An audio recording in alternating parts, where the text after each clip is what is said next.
Shall boys, and welcome back to Scarlet Fever TV.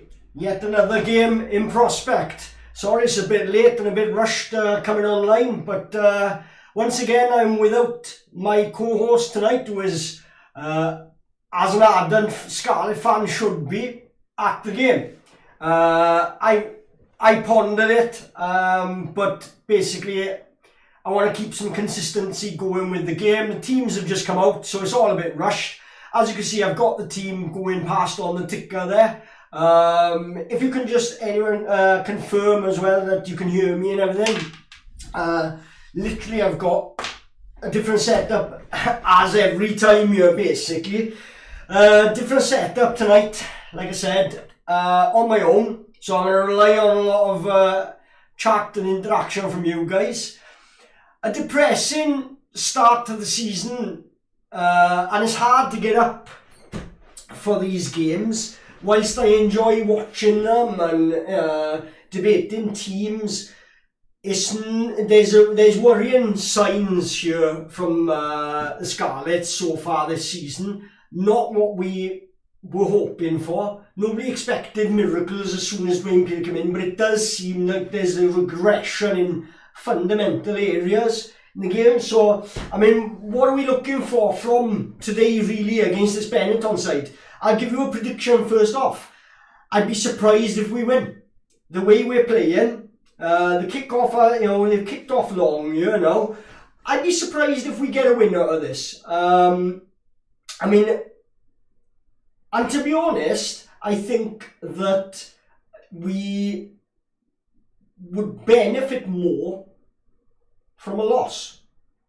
I think a win, especially if it's just a scrappy win, is just going to paper over these massive cracks in not even our club, in our game. I mean in our club, in our mindset, from top to bottom with this club. I'm concerned. I am as a Scarlet fan, I am very, very concerned with what we've seen from us so far.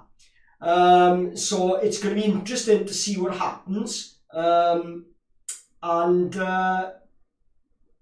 mean, there's been some toing and fooing, and there's an easy knock on. Now, if Benetton play like that for the rest of the night, it's going to let us off, like I said, it's going to let us off the hook. It's going to be allowing us to paper over the cracks.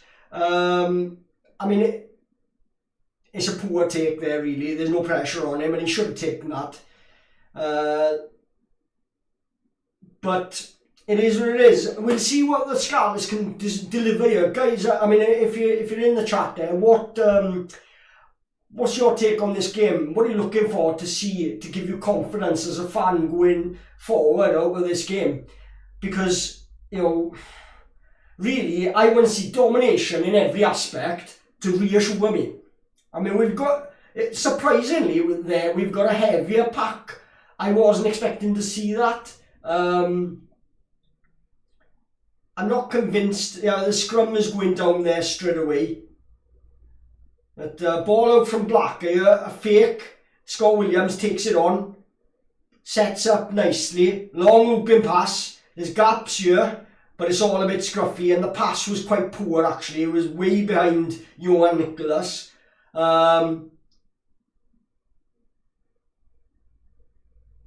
So there's a scruffy ruck. It's all looking disjointed. Nobody really looking. It's slow. It's ponderous.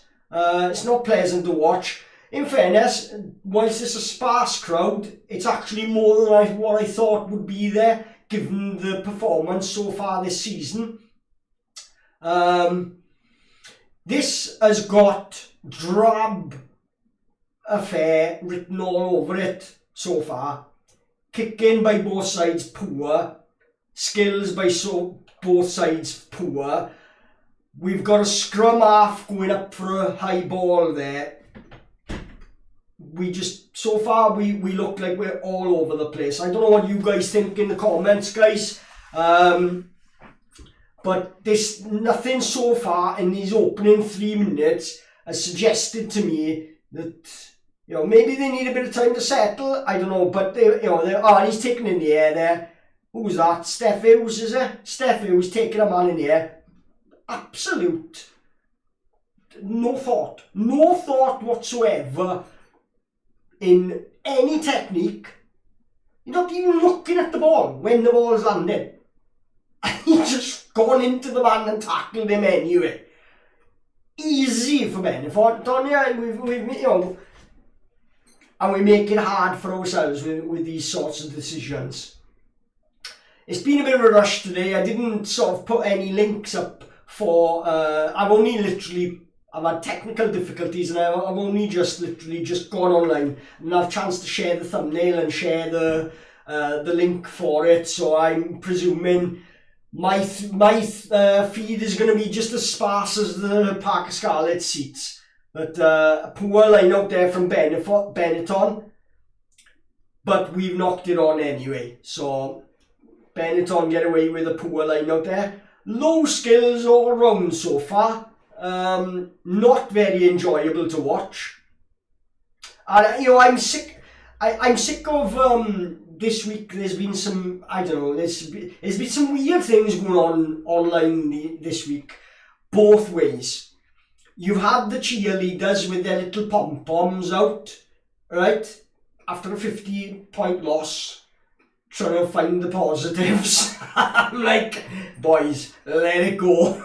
Nobody, you're only harming your own credibility by trying to get the pom-poms out for a 50-point loss, right? And it could have been much more, because they actually played okay. Scarlets actually played last week better than what I thought they would. Okay, there you go. First attack from Benetton, and they've made 15 yards over the gain line. They've made another 5 with the next phase. And simple, easy rugby. Another couple off the prop there. Going right again. Flankers taking it in. Easy yardage. They're just making yardage at will. No, there's passive tackling all over. Rob Evans with another passive tackle. And once again, so that's 5 passive tackles in the first time Benetton have run at us. The first couple of times they've kicked at us, and all of a sudden we have given them confidence here now in that they're making ground again. It's like we're playing Leinster. This is Benetton, and they're smashing us in contact. Every single contact they are taking this ball into, they're winning it. Yeah, there's about 10 contacts now they've won so far. They've gone for a chip through, which actually relieves us of our woeful tackling so far. If you don't like what I'm saying as well, switch off, because this is what it's going to be like. I'm going to call it as it is. It's absolute dirge. It's shocking. Looked like it was a quick line out there, and Benetton looking at running us. And this is what teams now, not because of our performances so far, other teams are watching this and they think, we fancy our chances against these. They can't tackle. They can't tackle. I feel sorry for Dwayne. He needs people around him. He needs better coaches around him, a better backroom staff. They need to weed out the common denominators that are in place in Parc y Scarlets that have presided over the last 3 years of the utter filth that we've had to endure, right? We all know who they are. They are semi-pro level at best, some of them, right? And there seems to be no accountability at all. I'm not going to bar on a rant or anything, but I'm saying, it panned to the coaches there now. I feel for Dwayne. And then this is what I was on about, about what's been going on online. It's been from one extreme to the other. You had the guys with the pom-poms out on Facebook the other day, right? Championing a 50-pound loss. But then I went on a couple of forums, and there's people saying, how many games will we have to lose before Peel is under pressure? And I'm like, come on, he's just got you. You can't blame Peel in this. He is being put into a situation which is absolutely ridiculous. A good crossfield kick here from Combia. He steps his man, almost free, but he's snagged and he has to regain his feet. Sets up a ruck. Long pass out to Dan Jones. Look at the crossfield kick. He's dithering. Manages to get one into space. Can Steph take it? No, but it's going to be a knock-on. That could have been a deliberate knock-on, actually, because he wasn't looking to catch that ball. He just slapped it so that Steph Evans couldn't catch it. That could have been a penalty and a yellow card, actually, there. But it is what it is. If Dan Jones thinks he's going to get that much space in any other game but against an Italian side, we're in trouble, okay? He held on to that ball and held on to that ball. If he plays like that against Bristol, he is going to get smashed. Well done, Combia.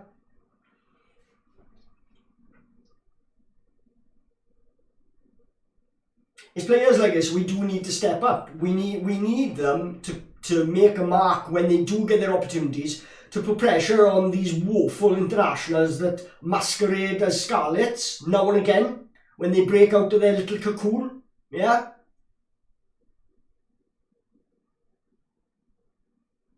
Let's see if Ben Franks has done any work with the scrum this week, because once again that was woeful last week and the week before and the week before that. So let's have a look. Yeah, it's a pretty decent front row we've got out, but it's not the front row at the end of the day. A front row is only as good as the locks that are providing them a platform behind. So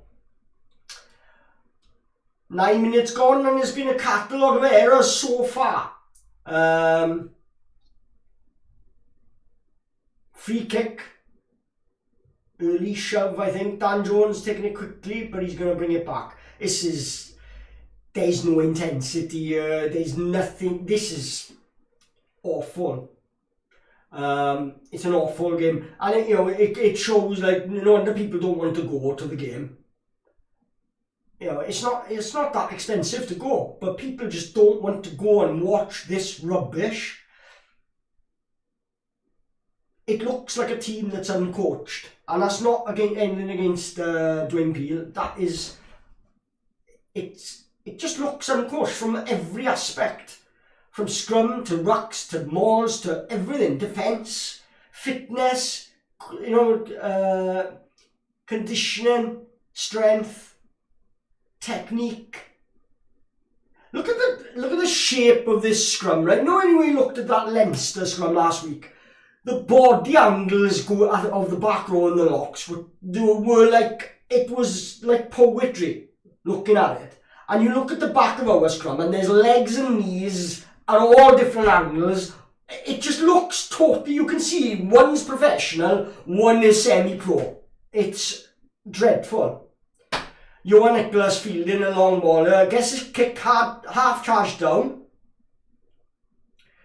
Well done for Aaron Shingler to be alert that he wasn't offside. Steph Evans with his trademark chip and chase. And well chased by Steph Evans to snag the player fielding the ball. So Benetton under pressure here now, and they're going to have to try and exit here under pressure.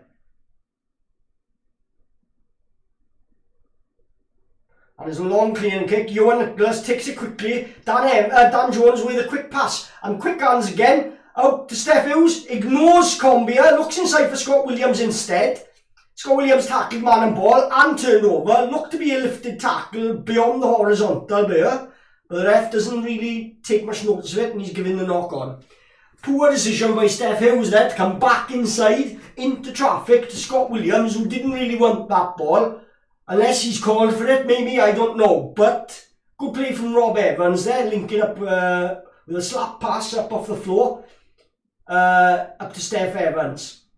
In fairness, was to criticise Steph Evans for using that kick too often. At least it was on to kick that there. There was space behind and he had no support. So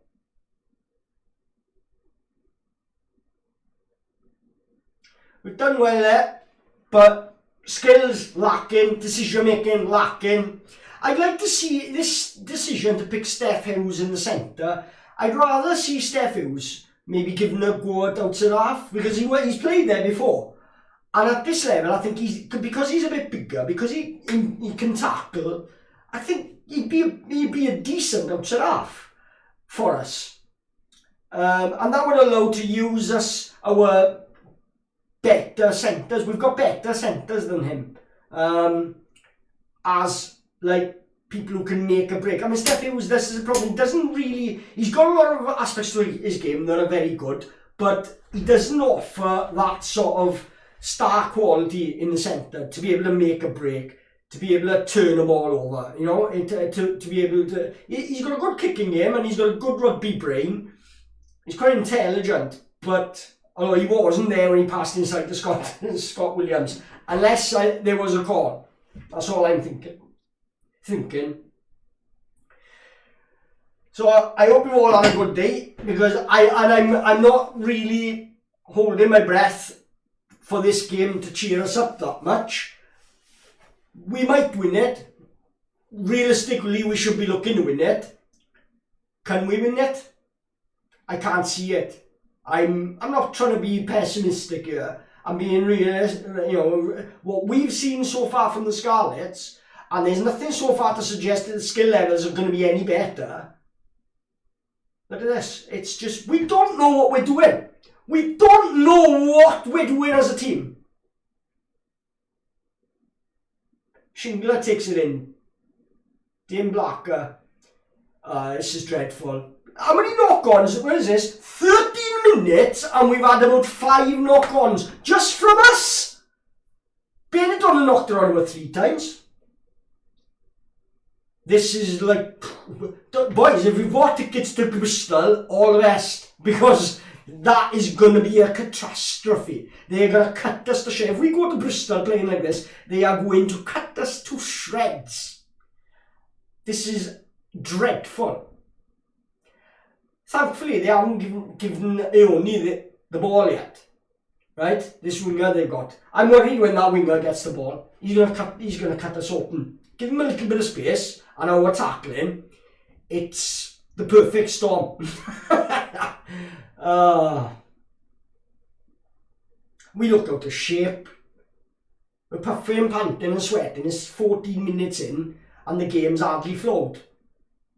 A knock on from Benetton there, they're joining in. Now a loose pass, and they've, thankfully for the knock on, because that loose pass there was try time for them. Boys, this is hard watching. It's hard watching. I want to get behind something. I've got nothing to get behind so far. 15 minutes almost played. I've never seen anything like it in my life from a Scarlet side. I've seen some bad Scarlet sides.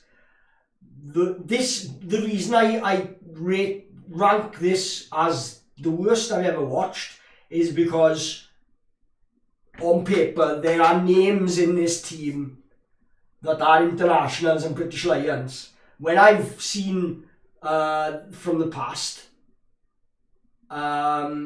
we scrum down, but the ball's at the back, so the ref says play it. Out to Steph Hughes at first receiver, gives it to Johan Nicholas. Good take and give. Back into Steph Evans and back to Johan Nicholas. That's better play. Starting to get behind him a little bit. Sam Lucy takes it on, looks to do an almost. Oh, there's a break by Dane Blacker. He's through and he's rolling man on. There's a covering tackle by their centre, gets him back. But there's a ruck formed and we've secured the ball. It's a bit scruffy. Shingler out to Blade Thompson. He steps, looks to slip the ball but takes it to the ground. We're 5 metres out or 6 metres out. Ball goes right. Jack Price with the ball, takes it, sets it up into Samson Lee, takes it on again. Rob Evans takes it on, quick pick up, makes a couple of yards. Now we need to get the ball back. Sam Lucy picks it up the ruck. Samson Lee, he's slipped into Samson Lee, makes a couple of yards. We're in the shadow of the post, right underneath the post now. Blade Thompson. Or is it Jack Price? Jack Price tries to make a couple of yards again. We're picking and driving it way over. That's Rob Evans with the try. Well, out of nowhere, boys. We got momentum and we did do good there. In fairness, that was better. Out of nowhere, mind. You didn't see that coming. And Benetton were okay. We were getting behind them. And we did work hard for that try. physically. It wasn't something that was crafted. It was just literally recycling the ball. There's a good break by Dwayne Blacker. Lovely to see, finally, a scrum half see a gap and take it in Scarlet, anyway, at least this season. Because so far, there's been nothing of that we've seen. And whenever you've got that, you know, it keeps the defence honest, and it'll give more gaps now. You know, they're gonna make sure their pillars are set closer. Got a nice message from Tev, is it? Yeah. Why isn't that working? Anyway, right. By the sound of it, I'm glad I'm just listening and not watching the game. I tell you, well, where are you listening from, Tev? Nice to have you in here. Welcome, by the way. Do us a favour and drop a little share or whatever. Share the link if you want. That'll help get a few more people in here, because I didn't have time to sort out all the links today. I've been busy. I've been down to St Clair's to see my sister, and Chris Edmonds in the house. Chris, my co-host, is there at the game. How's the atmosphere, Chris? What's happening? Are you listening to me as well? Scoreboard, mate. Well done, pal. He's reminding me about the scoreboard. Here we go. Right then, let's have a look. Home points. Fair play to Chris. He's keeping tabs on me even from... That's ain't working now. Pretty good actually, but yes, you are listening to me as well. Nice to know I'm coming through loud and clear as well. This is... what I was going to say, Chris, was... just do a little recording if you want and send it to me on Twitter, and I'll try and link it up either half time or after the game. Like a post-match reaction. Scar's in again! Well, finally they've kicked into gear, and Dane Blacker is putting his hand up here to be number one scrum half, because the other two have been like a couple of wet farts. Yeah? Kai scored, boys, and this is a chip and chase which is fluffed by Benetton. A nice ship there off the ground from Mark Jones. Steph Evans takes it in, onto Shingler. Shingler to Lowsey, Sam Lowsey. And there's a nice little cut inside from Scott Williams. And he ships the ball on his shoulder to Dane Blacker. That's a lovely, lovely work try. Fair play. And so, well, after 15 minutes of nothing, and don't worry, I know scoreboard, yes, I'm on it. So, after 15 minutes of rubbish, suddenly the Scarlets have realised, oh, we're allowed to score. We're allowed to play some rugby. Somebody forgot to tell them. Perhaps they've had a message, they've been watching Scarlet Fever TV, and someone's let them know that they are allowed to score. They're allowed to pass, handle, tackle, drive forward. They're allowed to do all those things. Right, let me just finish the scoreboard a minute, and then I'll get back to the chats. So if you want your chats read out, get them in, and then I'm going to read a few of the chats out. It is, every time I'm doing the scoreboard here now, there's something else happening and I'm missing it. But it's all good. At least there's something to chat about, because those first 15 minutes, I was thinking it was going to be a really drab affair for me doing the stream and for you guys listening. So, 20 minutes gone, Scarlets 14, Benetton 0. Trying to do a Louis there. Anyway, right. So, we've got even from the north. Oh, right, in the north you are, Chris. Right, Sebastian Kramer says, evening, hope you well. Evening, Sebastian. Where are you watching from, my friend? And I'm not sure if I've remember your name from that you're a regular. You might be, I'm not sure. I'm still getting to know it, like who's coming in, certain regulars and stuff like that. But it's lovely to have you in here, Sebastian. Yeah, I'm doing well. It's been a good day. I've been on the motorbike today, rummaging around, doing a few messages. And it's all been a bit hectic. Friday night games are always like that though, and it's always a rush to get home after what you're doing and things like that. Hope you all had a good day though. Chris Edmonds, all came from a wonder pass from Lucy. I don't know, wonder pass? He slipped the ball, right? He held the man off and he slipped the ball. It was a good pass, right? And it did create the space. I wouldn't call it a wonder pass though. But, hey, perhaps you saw an angle in the ground that made it look amazing. Benetton looking to get into the spirit of the game now and they're trying to play back. And they need to really now. They haven't really done much apart from a load of mistakes. They started to try and be a bit confident and run at us, and we didn't look great when they did.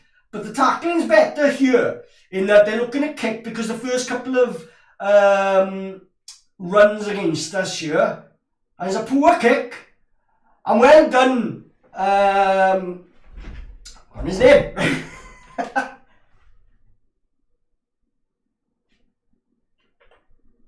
That was a good take from the kick. Oh, and there's a penalty against us here to Benetton. So, game's hotting up. It's getting a bit more that it's watchable now. In that there's some rugby being played without being stopped by knock-ons, scrums and bad kicking. Oh, Robert Hayes, thank you, pal. I don't think the stream would be drab with your enthusiasm. Well, to be honest, well, the reason I'm saying that is because this is me not being enthusiastic, right? This is me struggling to maintain any sort of enthusiasm. If you wait, I tell you what, stay tuned, because I tell you what, when I watch the Scarlets and we are doing well and we're on a roll, and we play, not like we've had the cup runs in European Cup and stuff like that, we've got like a semi-final. Wait to see what I'm like then, and wait to see, and I'll be documenting what other Scarlet fans are like. Benetton with a bit of a smash here up the middle. Good play, slip ball from their hooker, good hands from their hooker there. He carries Dan Evans into the ruck. They're putting pressure on you, and they're into our 22. Yeah, so Sebastian Grammar is saying, well, I'm keeping an eye on this as well. Where's the comment gone? Fairly new to your channel. It's my second stream. Enjoying your content. And the URC from Romania. Wow. Oh, brilliant to have you in here. We had an Irish guy in here yesterday, the last game, from Ulaanbaatar in Mongolia. So today now we've got Romania as well. Welcome and it's great to have you in here. So I presume, are you just a general rugby fan, or do you like the Scarlets, or do you like a few different teams, is it?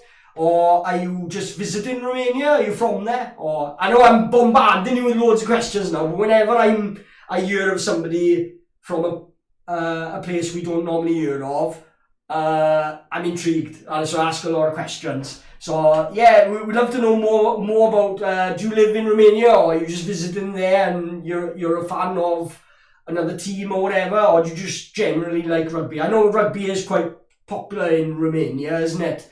I do believe in the history, if you look in that book there, the history of the Scarlets, there is I can't remember when it was, but it was when the Iron Curtain, we played in a tournament in Moscow. We were one of the first Western rugby clubs to play behind the Iron Curtain, and we actually played in a tournament against Romania. Well, we played a game against Romania, and I think Romania won the competition. We won the game, I think, but they won the competition. Maybe, I don't know, I can't remember, but it was one of these things where our coach was fluent in Russian as well from his time during the war, as a code breaker, I think he was, and so obviously he'd learnt to be fluent in Russian, and yeah, when they found out he could sing Russian songs and that he could speak Russian, they pulled him in for interrogation. So he disappeared for a couple of days, apparently, when they were on tour, which is a fascinating story about our coach, Carwyn James, yeah? Our old coach. So yeah, but whoa, Benetton almost was an interception there. Well done, Steph Evans. So, and Steph Evans needs a confidence boosting game. after his last couple of performances. More so in defence. We need to see him showing that he can defend. And we know he can, but there's sometimes he just is... his concentration is lacking. A straight, hard run from the fullback there. Half decent tackle, but Benetton got a bit of space going left here. The centre's going on a mazy run, sets it back, nice clean ball, quick ball, the prop takes it on, but well done from Blade Thompson. He spilt the ball but it went backwards. Samson with a good scrag tackle there on the outside half, but they've still got the ball Benetton. Oh, and they've got behind here, and there's good hands, even though it's a bit scruffy passing, the hands are good. The passes can be bad if the hands are good, but not the other way around.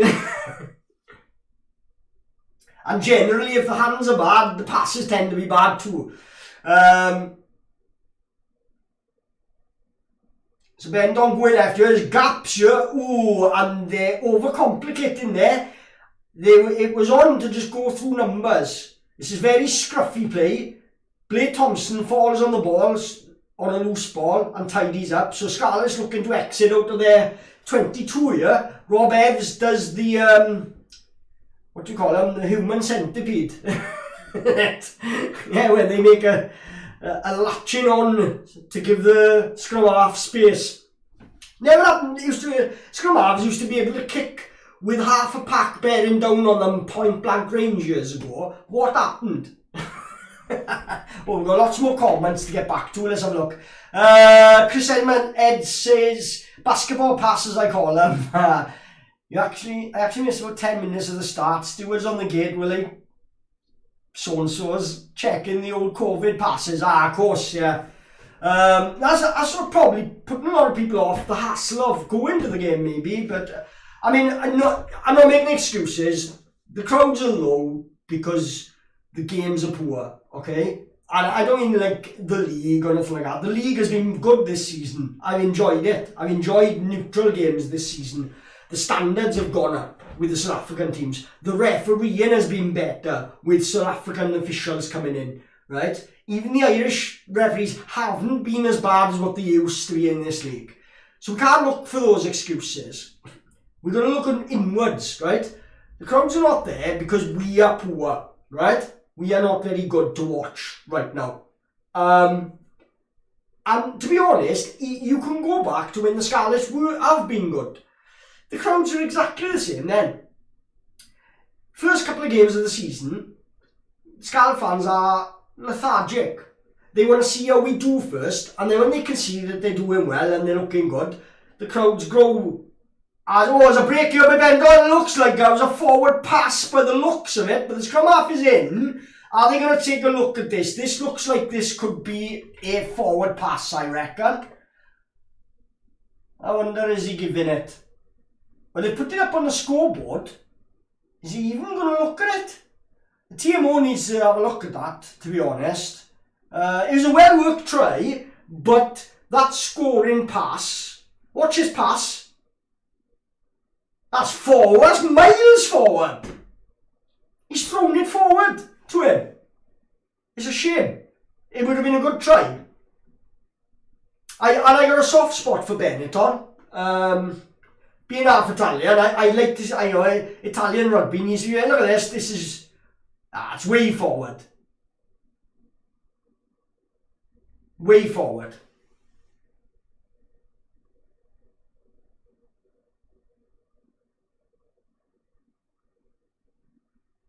Watch this now. It's got to be forward, surely. The man is behind him, but he's passed it forward into his running for him to run onto. So the ball has travelled forward. It's got to be a forward pass. Let's have a look here. What we got? Blah, blah, blah, blah, blah, blah. Looking through the comments here.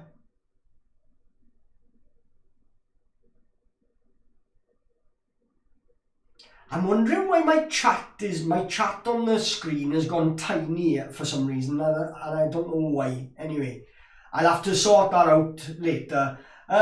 Sorry about that. Normally I've got it set up that your chats come up on the screen for you to see, but I'm reading them out anyway because I'm on my own here and I need people to talk to. Not at, to. With. With it should be the... I'm not... I like to use that one. I like to talk at people. Let's have a look here. So, has he given it? He's only gone and given it? So what was the, for any of you, because I haven't actually got, because my earphones are plugged into the TV and my earphones are not long enough, look, I'd be leaning forward like this for the earphones to work. So I haven't actually got the sound on, I'm just watching the pictures at the moment. So any of you guys who are listening to it, can you pop some information in the channel as to why they allowed that try? I mean, it was a shocking decision. Where's the TMO from?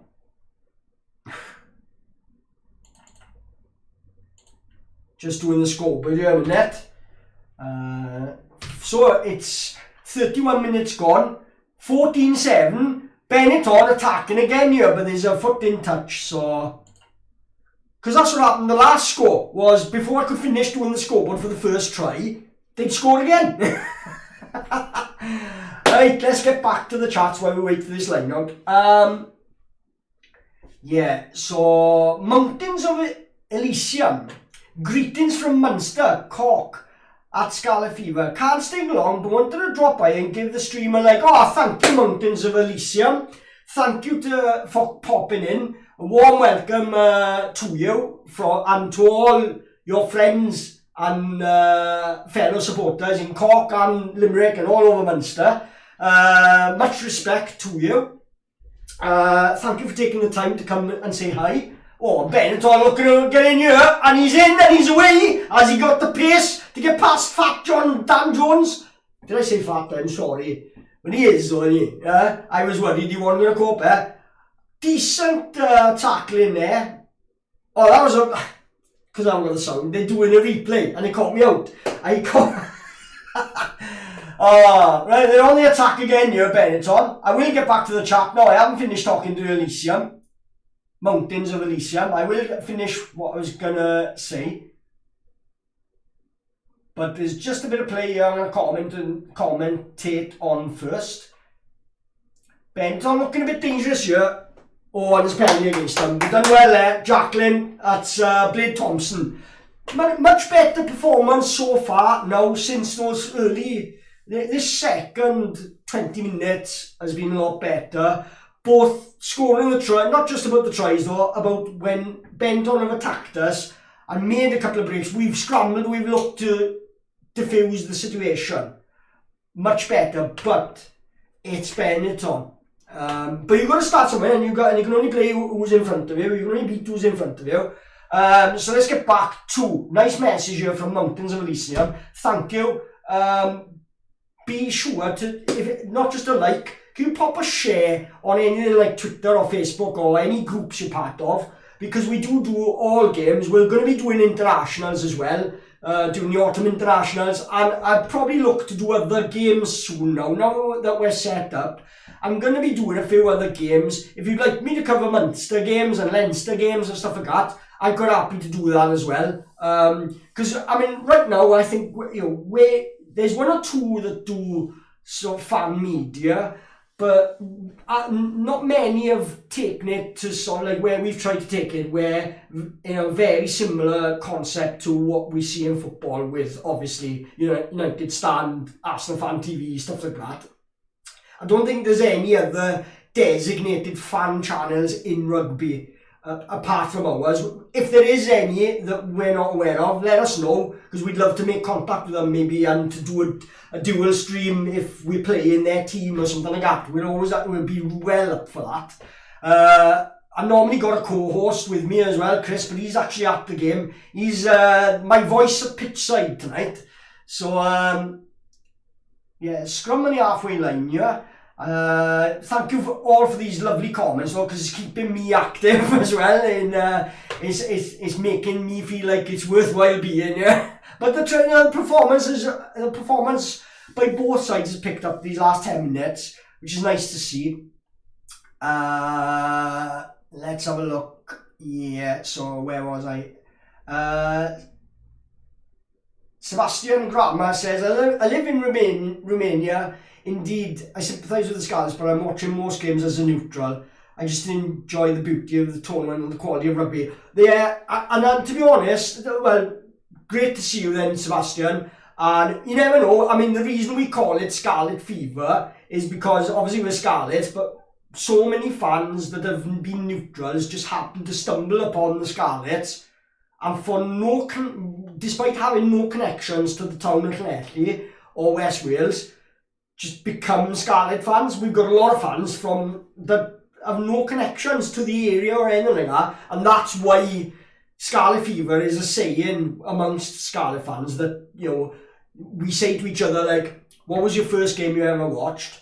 But then there's another question we ask is, yeah, but which game did you catch fever? Which game did you catch the fever at? Meaning, which game made you realise, I live and breathe this club, basically, right? And this club has turned me into a nut job, basically.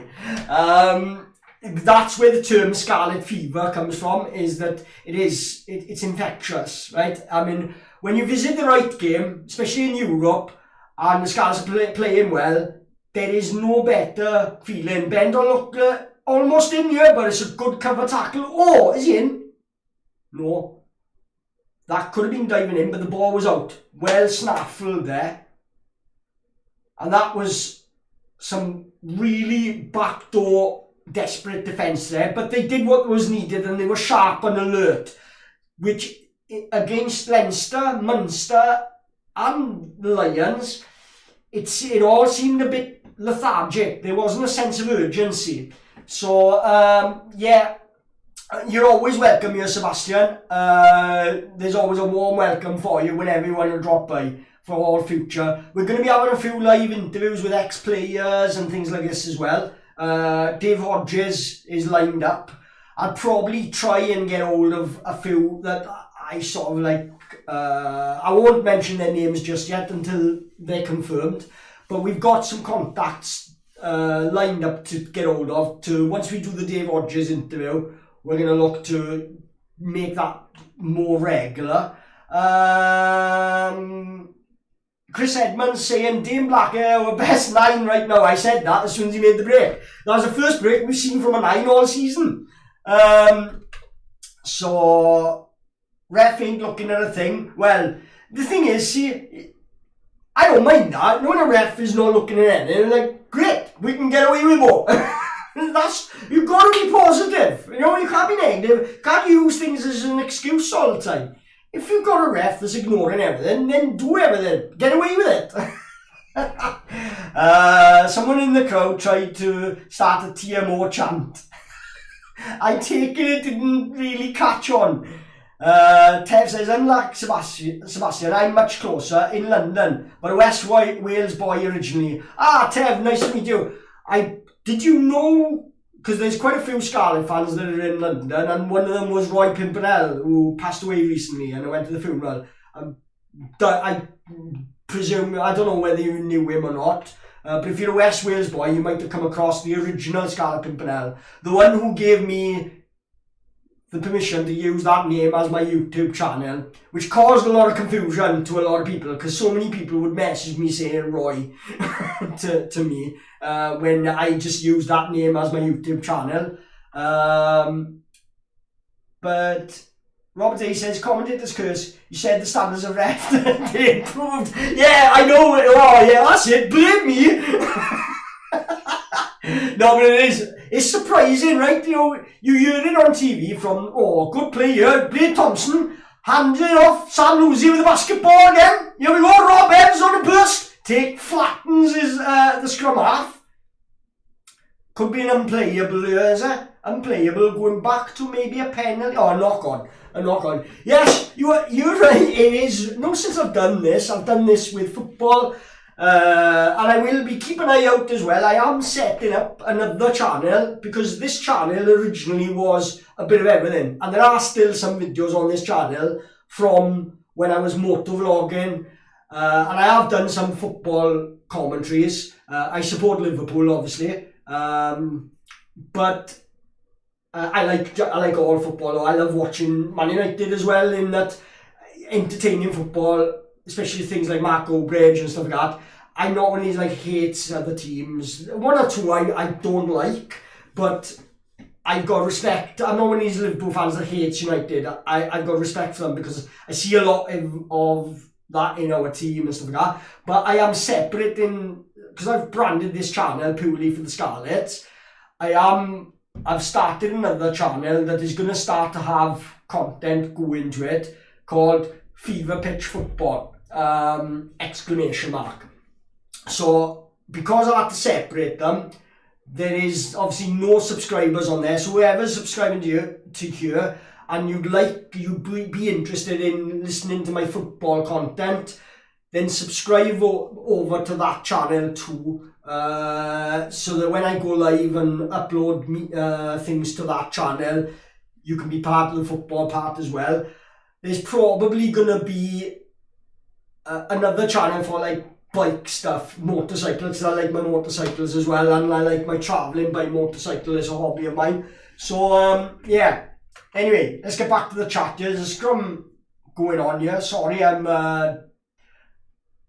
going off on a tangent.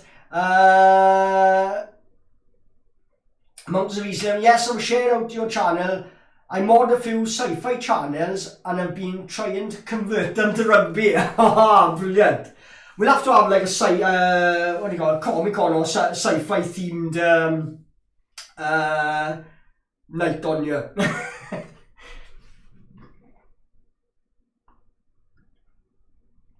Munster have a pretty good official YouTube channel, but fan-run channels here I'm not aware of. Yeah, and to be honest, like the YouTube official ones, Munsters and Scarlets.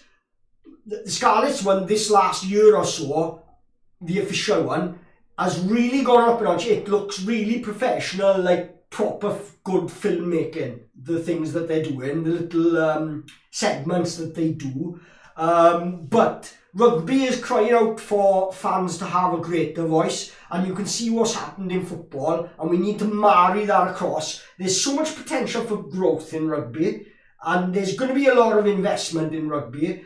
And on the back of that, if you are a fan of any other channel now, any other team, and you would be interested, now is the time really to do something like this, because you're going to catch the tailcoats of rugby expanding, especially when it comes to doing the internationals and things like that. We've seen some quite encouraging growth since this season, since we've been doing this now. It's been fantastic. Let's get back to it here. There seems to be a good buzz about Munster this year. They are really developing good talent in the academy and have sourced good talent from overseas. All bar one who are eligible to play for Ireland. Definitely. I've been impressed with Munster. I saw them I watched the highlights of one of their pre-season friendlies and they didn't look that great. I think did they play Exeter? Was it Exeter I was watching them play? They were playing somebody anyway, and I thought they didn't look great, and I thought, oh, perhaps they might be on a bit of the decline, because it's been a long time since Munster used to win regular, and they haven't won anything for quite a while now, and a lot of other teams have, including ourselves, in that final in 2017. I was there, I was in this jersey, I was on TV, everything in Dublin, and I must say about Munster fans, and the team and the management, the grace in how they handled that defeat and how they treated us after the game, I've never experienced before. Rugby is a good, as fans go, rugby fans are great anyway, right, across the board, but I've never seen it to such a level from Munster fans that day, where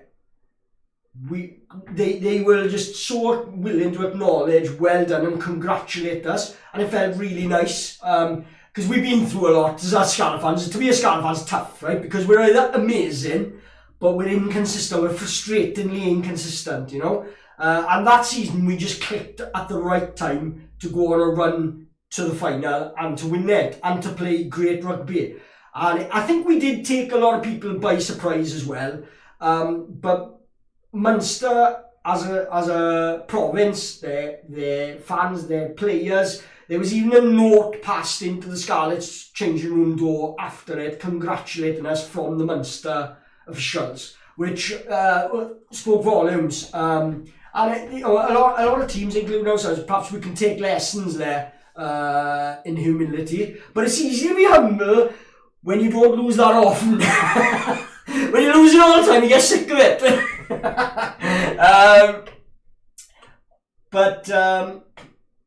Right. Hold on a second. I've seen one person in the chat here, and I know who he is. He's a friend of mine, and I'm going to get to his comment in a minute now. Yeah. Alright, this is the next one anyway. Yes, Perfection Flooring. My mate Chris. How many Scarlet fans does it take to change a light bulb? 3.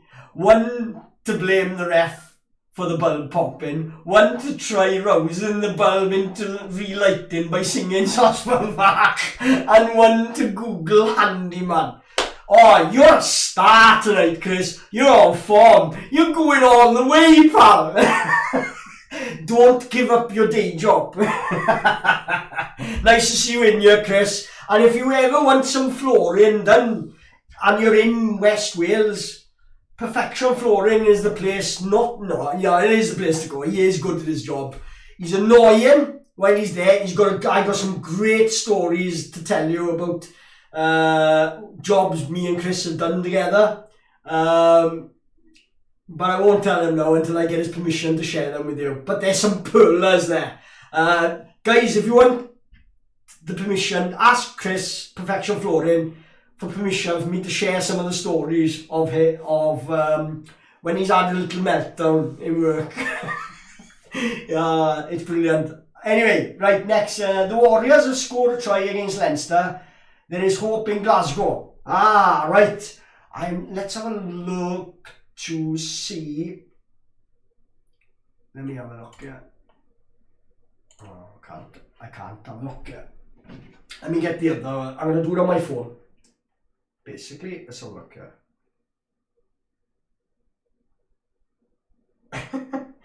Sorry, just checking a couple of messages as well, yeah? Right. There's lots of stuff going on here. Yeah. In answer to your question, didn't know Roy, right? In fact, I don't know many Scarlet fans up here in London. Been watching many of your streams, starting with Hot Mic. Keep up the raw enthusiasm, love it. Thank you, Tev. Now then, thanks for mentioning Hot Mic, because that's where, when I'll probably do a bit of football this weekend, and I probably will do it over Hot Mic for the time being. So if you're not aware, just Google Hot Mic. And I was Scarlet Pimpernel there, but I think I've renamed it as Scarlet Fever TV on there. But I'm probably going to use that to do the football this weekend. I probably won't do the football over YouTube.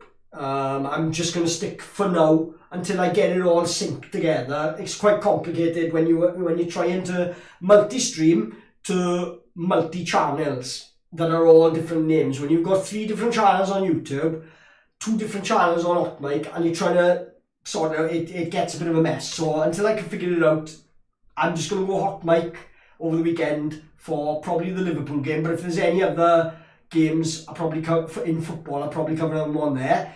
If there's maybe a couple of games over the weekend, rugby wise, I might jump on a stream and just do a neutral game on YouTube as well. And what I might try to do is multi-stream it to Hot Mic at the same time. Tom Pritchard says, got to credit the Munster fans. A couple of them shook my hand and said congratulations right after the final whistle. Yeah, I mean that's part of the course. You normally get that. You do get some people who are annoyed at the defeat, and they will sort of be a bit funny, but you always understand it's like they're in a mood because they're upset and it's just emotions. It's not personal.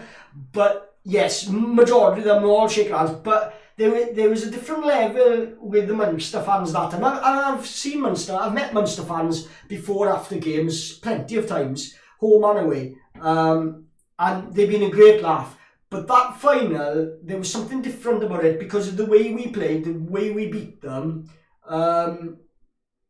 it's not the victory, and I'm not gloating, you know, going back to a time we beat them. There's a reason I'm bringing this one up, is because it showed Munster fans of, like, actually they're really, really good rugby fans. It's just that sometimes they come across as, like, not arrogant, but it's always the same. When you see, it's like Man United in football there for years when they dominated, or Liverpool fans when they dominated. Everybody else hates their fans because you can't help when you're dominating everyone. You have got that bit of a stride about you that you're so excited and proud of your team, and that's all you know is winning. And Munster fans were like that for a while, in that that's all they've known is winning, you know what I mean, and success. And so it does get a bit sort of narky sometimes, but when they did lose, it was like a really, really nice experience. That's all I'm saying anyway. A really nice experience in Dublin. Although they didn't hang around in Dublin long after the game. We were left to our own devices to party. Which more Guinness for us there was anyway. So although that's probably why it was €9 a pint. And they're probably going back home to where it's about half the cost. So Mountains of Elysium. One thing about developing rugby channels, fans mix in the crowd, and I really love that. It will be great to support each other's channel and build a global family. Exactly. Now, and they do that in football. So if they can do it in football, where crowds are segregated, I think that's why the fan channels in football have taken off, though, because it does allow those fans to communicate together in a platform that is respectful, whilst being, they can, you know, you can be irate with each other, and you can call each other out on something that you don't agree with, but you can always do it with a mark of respect for each other.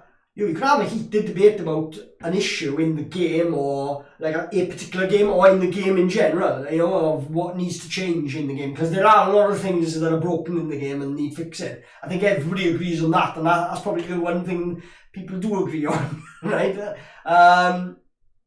So Chris Edmonds, my man at pitch side, says, great start of the half, pal, but slowed up later on. I thought they started slow as well, though, and there was a purple patch. Then Benetton realised, oh, we better back our ideas up here. And in fairness, I mean, the scoreline is quite reflective of it as to how the game was going. You got to understand, really, Benetton were extremely unlucky last week against the Ospreys. In that, you know, I don't think they deserve to lose, but credit to the Ospreys in that you're away from home in Italy. If the Italians smell in blood, it can get difficult. It becomes a difficult place to play, especially with, I don't know what it is about their ground, but there always seems to be loads of flies around whenever you watch a game in Treviso. Especially if it's sunny, there's like the players are always doing this, getting the flies away from them, like, you know? He's gone for his pint now. Right on. Okay, I'll catch you later. Mountains of Elysium said, you can say arrogant. A few of us are, man.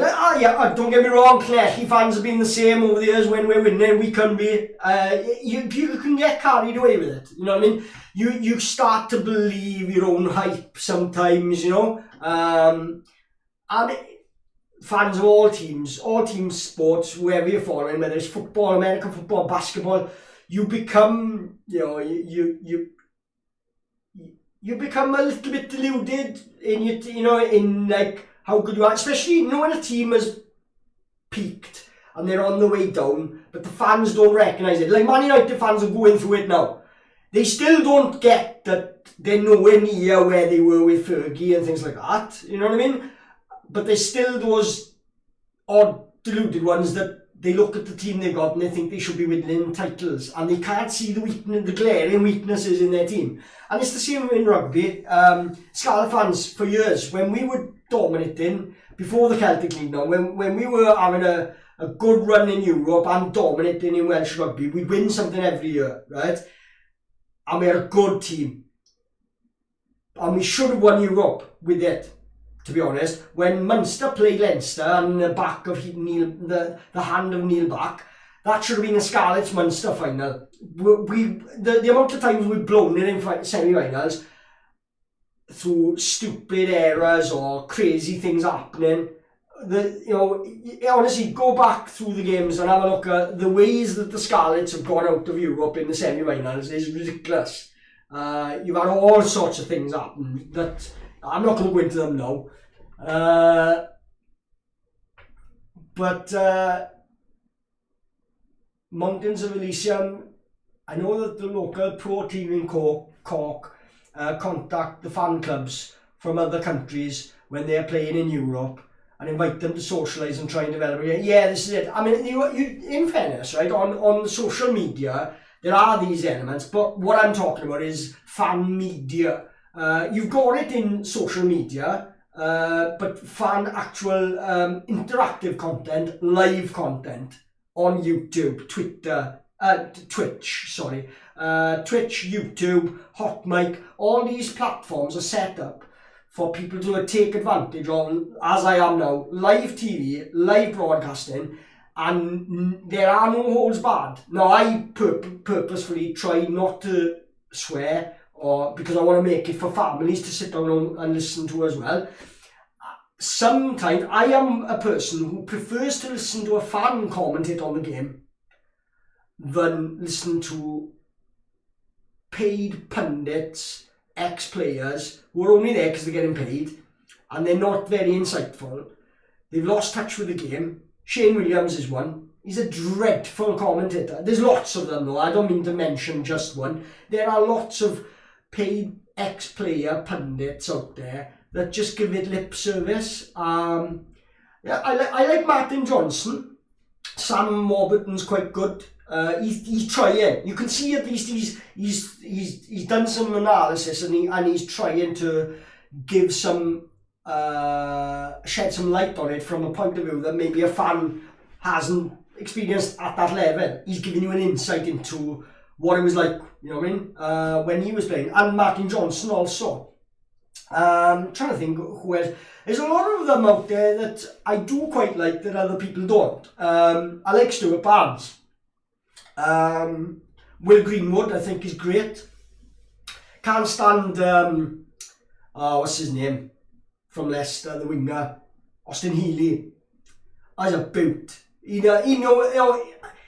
just somebody there. He benefited from a strong Leicester team, right? And he was alright. He was a good winger. He's okay as a player, but nowhere as a rugby brain. Not that great. That's why he could never hold a place at scrum half, because he didn't have a rugby brain. A proper one, right? We've kicked back off here anyway, and Benetton with the ball here. They're looking to, once again, they've been having the lion's share of territory and possession, in that it's just they haven't really done anything with it past the 22. They've got close a couple of times. Now let's see what our defence is going to look like. That's a bit better shape there, and Jacqueline. Oh, there's a gap, as I say it, commentator's curse, look. And this prop thinks he's Brian O'Bannon, and he's there! Oh! What? And you know what, right? I know there was a big gap for him to run through, but what that prop had to do after that, right? You can blame defenders, but the ability of the prop to buy himself, that's true. I think that's a try. I'd give it to him. He's on the line there. He's on the line. That's got to be a try. That is one of the best tries the prop has scored that I've seen in a long, long time. The ref is amazed looking at the screen. He can't believe it. Might be because he's looking at an image of himself. Yeah. I'm just grateful it's not like Nigel Owens looking at himself.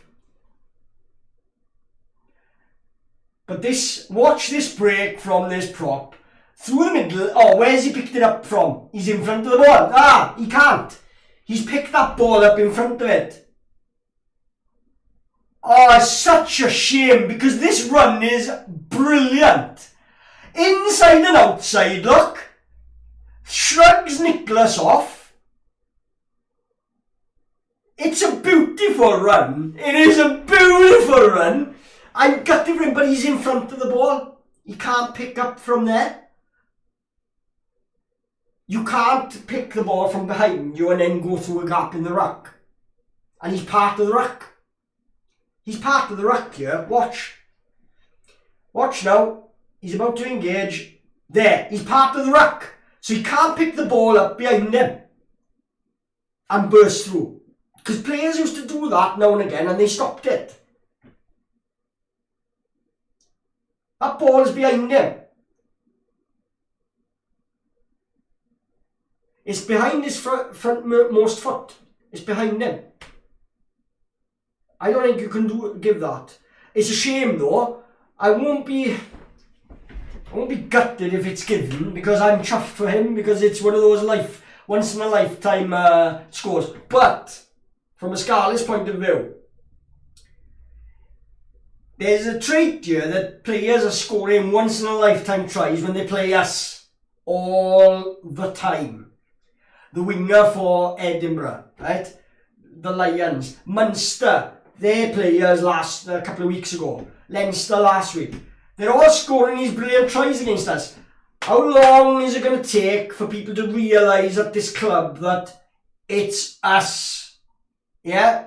Teams play like that against us because we're easy. You know? Is he giving it? Yeah, he's giving it. Wow. It didn't surprise me. Doesn't surprise me at all. And to be honest, even if it was, I'm glad they've given it to him, because it was one heck of a run. In that there was nothing really, our boys. I could see that they did. Alright, Johan, Nicholas, he fell off the tackle, but there was the weight of two props coming into him, because Rob Evans was tailing him. So there's the momentum of two props coming into him, and he was bounced off. So, conversion, good. So, he will remember that for a long time. So, we've got a really good game here now, bubbling up, and there is 14-all. Now, I was of the mindset, there's the scoreboard now. I was of the mindset this week, after the last two, especially the last two performances, okay? Oh, no, Rob. Penalty to Benetton come in. Sorry. Last couple of weeks, they've been depressing for a Scarlets fan, because we knew things weren't going to be great. We had to give Dwayne Peel time. We've got a new set of coaches, and a lot of our positions in the backroom staff, we have got square pegs in round holes. We've got a contact coach as a defence coach. We've got people doing jobs that they've never done before. Dwayne Peel is a head coach when he's never been a head coach before. So we've got people learning on the job here, right? In important positions.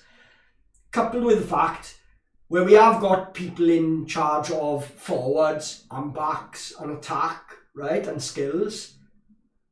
They've only ever played the game at a relatively low level, and they're trying to coach international players which they have never been. You can't have someone who's only played at semi-pro to the odd game as a squad player, as a pro. You can't have someone like that that's never experienced international rugby or British Lions rugby trying to coach British Lion. Unless they're really talented as a coach. And the people that are here now, they've had 3 years in place, and the same style and lack of progress is festering here. Something needs to be done. Oh, well taken, Blade Thompson. Right, we need a bit of a calm head here now. Dan Jones, looping pass. Scott Williams sees a gap behind. Is that? No. He's in touch, but he's not. You know, you're looking for a 50-22 there. It's not a great kick, but you know, it needs calming down a bit. It needed a stop the madness. Oh, and here we go. We got Lloyd Ashley coming on. I mean, no, this is the other element where questions need to be answered, right? In our recruitment. we have been woeful. Good game from, is that Iestyn Rees? Or Sean Evans, is it? Sean Evans? I can't remember which one is which now. Oh no, it's Jack Price. When they got the scrum caps on, it's hard to recognise them. Especially when they're new players to us. It's hard to recognise who they are when they're got a scrum cap on. Mark Jones takes a loose ball at the back of the line out there, drives it into the 22. Dane Blacker having a good game so far, passes it out. Dan Jones delays the pass, bit of a fumble, but it's gone backwards.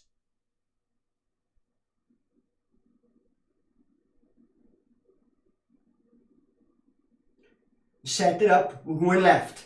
Into Samson, by the looks of it. He doesn't make much yards, but sets it back. It's a little bit slow. Nice long pass. Dan Jones, short slip pass going left to Mark Jones. Takes it into ground, sets it up. Quicker ball. And now Scott Williams looks to have a half break. Presents the ball to Dane Blacker. Long pass out to Sam Lucy. Doesn't make much ground at all. I'm quite disappointed in Sam Lucy in his contact area. He's not, as a lock, he's not giving us what we need. You know, he's got all those basketball passes, but when the hard grunt needs doing, he's found wanting. Almost a half break head by Dane Blacker again. He's having an outstanding game, and for me, so far, he's man of the match. Penalty coming. Dan Jones to Steph Hughes. Scott Williams almost took man and ball. Slips out to Combia to Ewan Nicholas. He sets it up. No scrum half. Benetton piling through in the side. Nothing given just yet. He's going back for a penalty, I would have thought. Or is it the knock-on? If it is a knock-on, it's a long advantage. So, 48 minutes gone here, 14 all. Scarlets with a penalty, left-hand side, about 30 metres out. So, let's get back to the chat here. Sebastian Grammer, overall it was a good first half for the Scarlets. Benetton are such an unpredictable and dangerous side. A win here would be massive. A win here would be massive for who? Benetton, certainly. Just a win for the Scarlets. I said at the start of the stream, I feel that would maybe be papering over cracks. We've been better here, but it's hard to gauge. Is it us looking better because we're not playing someone as dangerous as Munster's seconds or Leinster, you know? And there's a cracking game tomorrow now, Ospreys versus Munster. That's going to be a good one. And I might if some of you are interested in me streaming that, I might stream that. Big Welsh derby as well, which is that Sunday at 3:30, I think it is. So there's plenty of rugby on. The only thing is that one obviously is going to run over into the football with Man United versus Liverpool. So it's a good penalty kick by Dan Jones there to head just into the lead and keep the scoreboard ticking over. The Scarlet faithful are warmed up by that. So let's get on to the penalties here. First penalty of the match from Dan Jones. What's going on here? And they're making a front row replacement here. Benetton.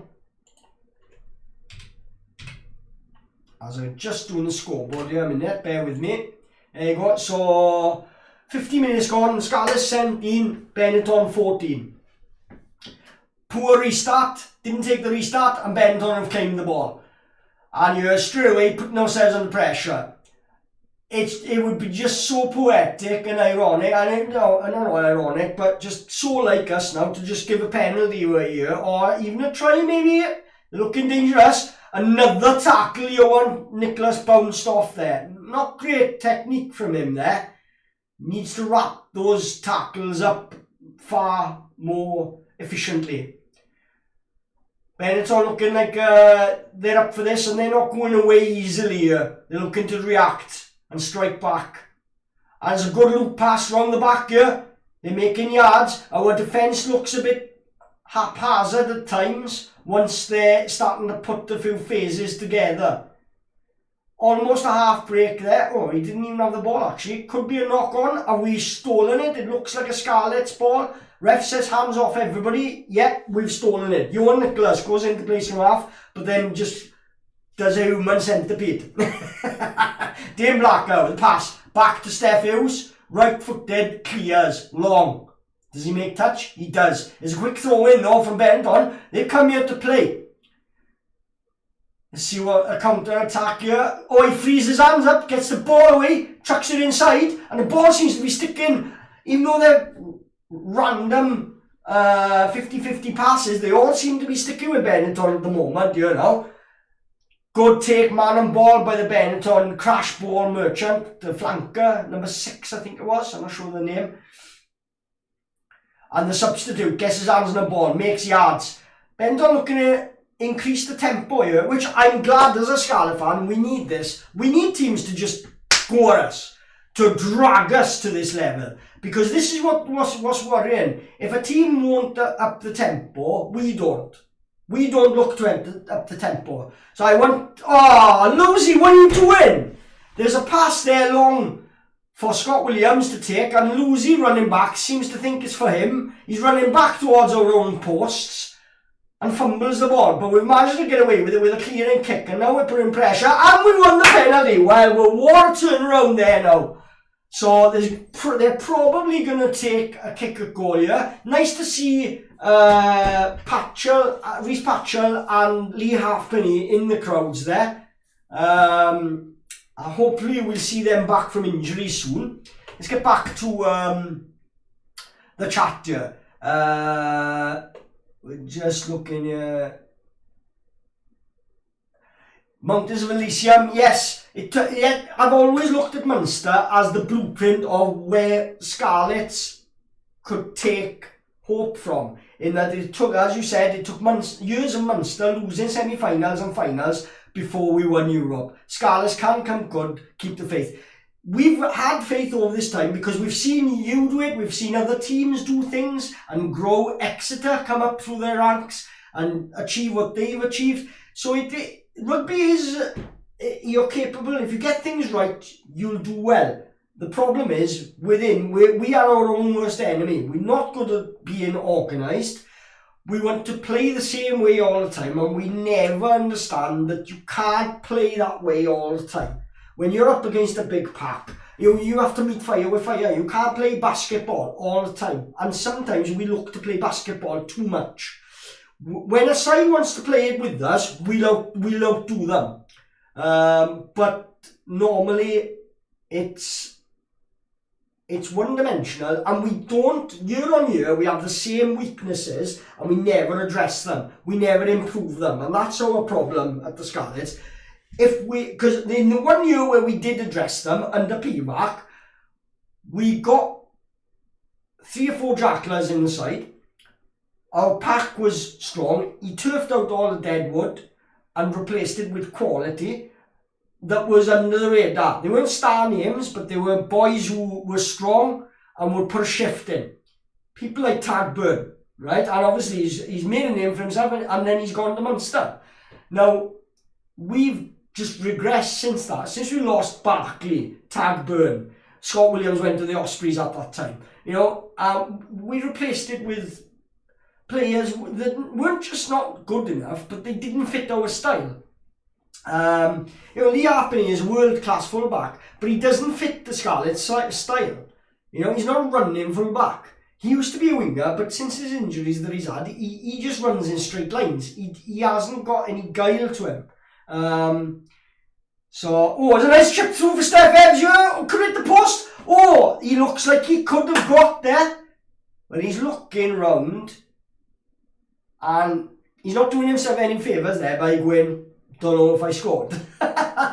Really, you've got to celebrate. Yes, I scored! To convince the ref, really. But not that it makes much difference. But let's see, did he get there first? His hand is there first so far, but then it comes underneath the ball. Oh no, he scored. Well, he scored it with the top of his forearm.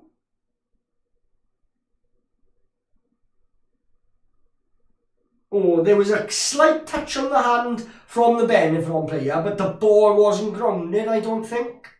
And maybe that's why Steph Evans wasn't sure, because he knew that this Benetton player touches there, but does he? Yeah, he does. He gets a little nudge on the ball to make the ball change direction. You can see that the Benetton player touched the ball, and it changed the ball's trajectory as it was on the floor. It did that little slide forward. It went down and then slid forward and then bobbled. So I think Benetton managed to feel that. It's an intelligent kick and clearly a worked move, but they're checking Steph Evans. Is he in front of the kicker? I think he is behind there or level. It depends where they're taking it from. His feet. If it's his feet, we want the football offside lines now, don't we? Yeah, that they use. Well, they're checking the grounding again now, so he must have been behind the kicker. I think that's his left hand getting in, but he knocks it back with his right and then grounds it with his left, the Benetton player. So the right hand comes there, and then there. The Benetton player's left hand and his right hand hits it again. His left hand hits it again. So before Steph Evans then gets a forearm onto the top of the ball. So I think there is enough of a grounding from the Benetton player to have fielded that. So let's have a look here. Pop into the chat again.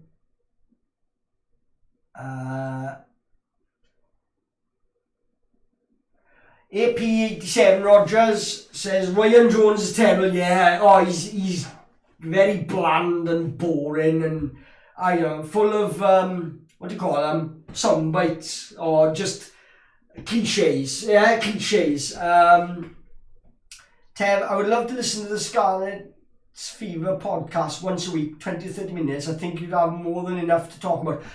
That is a good idea. What we're going to set up, I don't know if you follow, Tev, any the football ones. One of them is the Anfield Rap. Now, they do like a post-match pint in a pub where there's 2 or 3 of them and they sat around the table and they chat for about 10-15 minutes reacting to the game. And we're trying to get the premises sorted out. We can invite a few fans, different fans every week to join us. We set up the cameras and the mic and the lighting or whatever, and just but failing that, up until we do manage that's for the future. We're also looking for local companies and things like that to get involved, where we can go and use their premises to do a live stream from. But we are actually trying to promote the live stream aspect of it, but you do make a valid point there. It would be nice to mix it up with a pre-recorded podcast that we edit it so it's more interesting to watch then.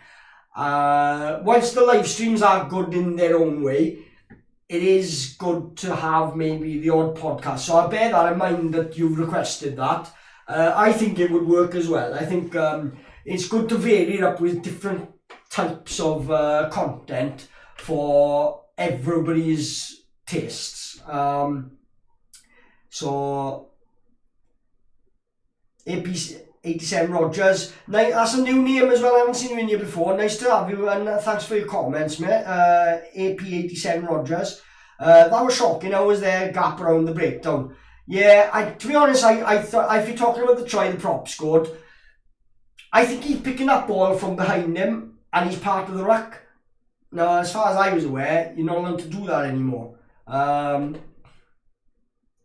Oh, and here we go. Anyone watching that's not a Scarlet fan, keep an eye on Tommy Gunn Rogers. This kid is good, right? I'm telling you now, this kid, he's already become an international while the Lions were away, right? But, you know, realistically, he wouldn't have been an international if it wasn't for that. He's too young yet. But, it's a good rolling maul here. Well, it's not even rolling, it's just a straight maul. And they go straight for the line. Can they get a ground in? That's the key. Is there a ball down? Ref has said he's going to go up here. So he hasn't even said it's inconclusive. He's at least going to take a look at it. Maybe he's seen something here, I don't know. Let's have a look. Let's see what he decides here. Phil Minger, nice to have you in, mate. How does a prop score from a ruck that far out? 3 players couldn't bring him down. Powder puff defence. They were trying. It was a remarkable try, Phil, honestly. I know, but my issue with the try is that where he's picked that ball from. He's part of the ruck. He's in front of the ball. And he picked the ball from behind him. You're not allowed to do that. That's an offence. You can't. It's a penalty the other way. The ref hasn't seen it. Regarding the scoring of it, everybody's trying to drag him down. It's one of those. It's a Martin Madden score, right? It was a Martin Madden run, right? For those of you old enough supporting the Scarlets, right? That's the sort of try that was. It's just it was under the post instead of in the corner, okay?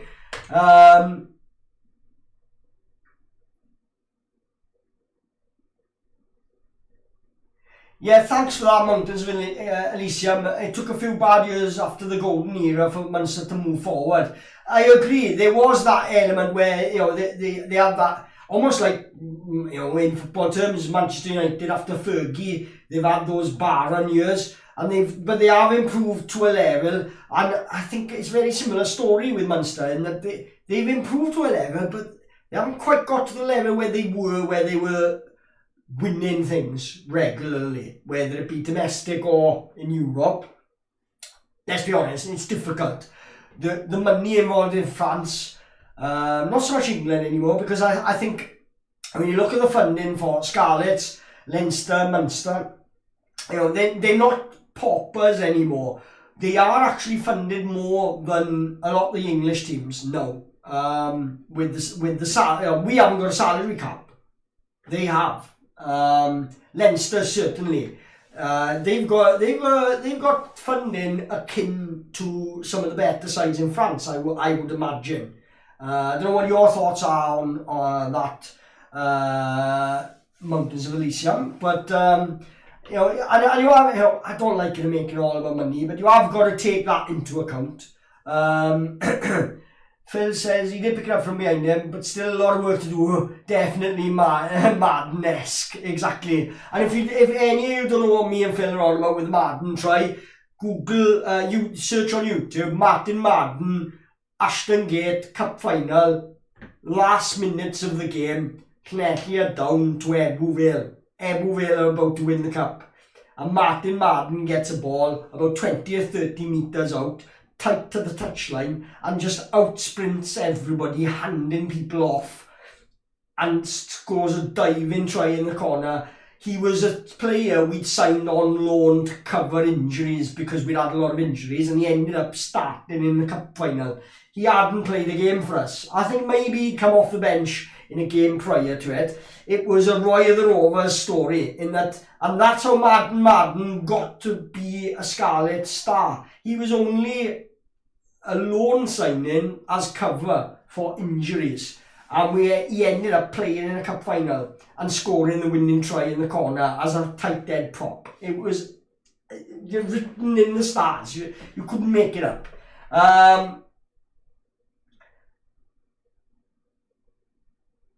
Def would listen to a 20-30 minutes podcast too. Yeah, I'll tell you what I am looking to do is, and Chris has done the work already. He sorted the thumbnail out, I think, today or yesterday. In that we've sorted the thumbnail out ready for that. It's going to be a generic newscast one, where when there's breaking news, I'm just going to go live for 10-20 minutes and discuss it, and then leave it up there. That's another element. Now that we've got the routine of the live streams going, you will see a few different things come into the channel. Interviews. I tell you what we do want though. It's all very well saying podcast this, podcast that. This is a fan channel, and me and Chris are not the only fans. We want other fans. We want, for this match now, after match reaction, record yourself and send it to our Twitter or Instagram, right? Send it to us in a message, we'll clip it and and put it up on the channel. That's what we want. We want fan reactions, and we'll put them up on the channel as well. It's not just about me and Chris, or having to stage a scene where there's a podcast and we've got to write like an outline and a script and what questions we're going to talk about and things like this. We prefer it to be organic, where it's live. And Benetton have just gone and scored here. I'm missing a lot here while I'm talking. In that I missed quite a few things on the scoreboard here. Missed the Scarlets. Benetton have scored a try here. Oh no, I've forgotten to put the Scarlets score up, hadn't I? They've given that try from the rolling ball. Right, so let's have a look here. I've been so happy talking away with you guys. I've been missing what's going on here. Let's get the scoreboard. So that's 3 tries there. Home point is 24. Not great defence. Again, no. In the way that we're leaking a lot of points. We're leaking too many points, right? When we were peaking in 2017, right, there was one thing that Byron Hayward said. Oh, and I think it was also... It's just 3 tries for them now, isn't it? Sorry. I think it was Byron Hayward said it, and I think Sean Edwards said it. In that to put yourself in a position to win a game, any rugby game, if you can keep the away points, the opposition scores down to under 14 points, you will win more than you lose, right? If you can do that, if you can get your defence keeping your points down to 14 points, you'll win more than what you lose. But our average points conceded is ridiculous. It's not good enough. It needs, if we could only improve that aspect, we'd get away with a lot of the other things and still win. If we can start shutting these scores out, that they seem to be commonplace, and it's forcing us to have to score 30, 40 points to even be in with a chance of winning again. And this is the winger I worry about. He's got, and thankfully he's knocked it on. Because he can be dangerous, that winger. Is it Ione? I think it is. Right, scoreboard's up to date. Let's get back to the chat here. Sebastian Grammar, the man from Romania, says Tommy Rogers is a brilliant young wing. He operates on passion and pace. Definitely one to look out for. Yeah, there's quite a few of us. Obviously, there's ardent Scarlet fans that have watched him come through the academy, that have gone to watch the academy games, the age grade games, and watched him for Wales coming through. And he's got something about him. We've all seen Scott Williams, George North, Rhys Priestland, and all the Scarlet players have come through our academy and gone on to John Davis, Ken Owens. We've seen them all coming through our academy, and we remember what they were like. Samson Lee, Rob Evans. We've seen them go on to be internationals, and some of them British Lions, okay? And we remember what they looked like when they were coming through our academy, and we could see that they had something about them. They were special. Tommy Rogers looks better than what they did. Tommy Rogers looks better than what North did. Looks better than what Scott Williams looked at that age. Tommy Rogers looks better. Tommy Rogers looks better than Sanjay did at that age. Okay? I'm just saying what I'm seeing. That's why I'm excited about this kid. He's got a better rugby brain. He's got more ability. He's got a better step. He's faster. He's got better hands. I'm really, really excited. But, and it's a big but, can we give him the platform? There we go. Look at he's almost getting a jackal there now. The technique he's got there is that of a forward. Right? What he did there to try and jackal up on, he's going with that. He's not just making up the numbers at the ruck. He's looking to win the ball. He's looking to pressurise the tackled player. And he's again in another ruck here. You watch him, 23. He's everywhere. And everything he does is a cut above everybody else. And he is the youngster. He was the one, him and Sam Costello, last couple of weeks, making last-ditch tackles for everybody else. He managed to get to that ball, and he's made the tackle. Everybody else is just watching Tommy Rogers play at the moment. No one else in the Scarlets shirt is really doing much. They're all just going through the motions while Tommy Rogers decides, I'm going to take this game with the scruff of the neck. Which is great in one way, but I'd make him captain, to be honest. Such as his performances. Not too sure about the highlights though. In the hairstyle.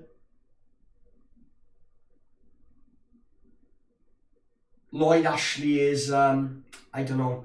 Oh, good rip and turn over there. I'm not sure who did it. Was it Dane Blacker that managed it? And there's a good probing kick there, down to the corner. Was it a 50-22? Or 50-20? Sorry, I keep muddling them up saying 20.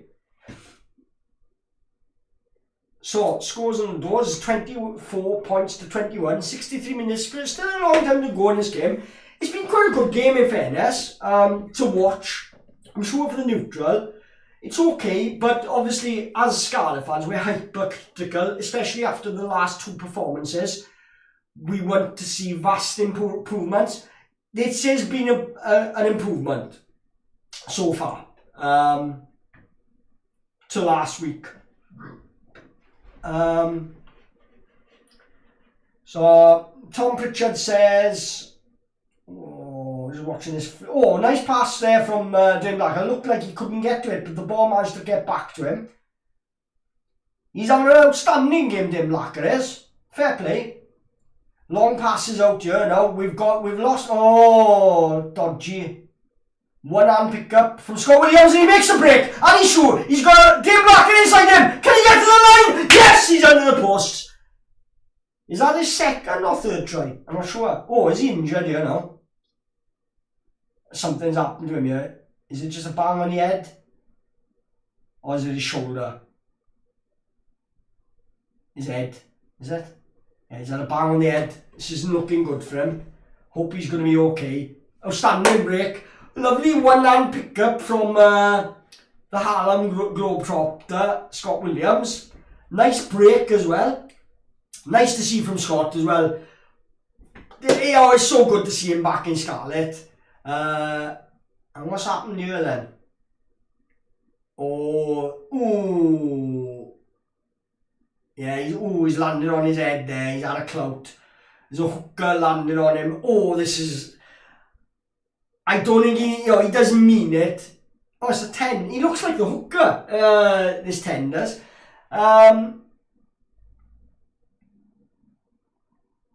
They're looking at this. Did he score it? Or has he fumbled it in scoring, perhaps, as well?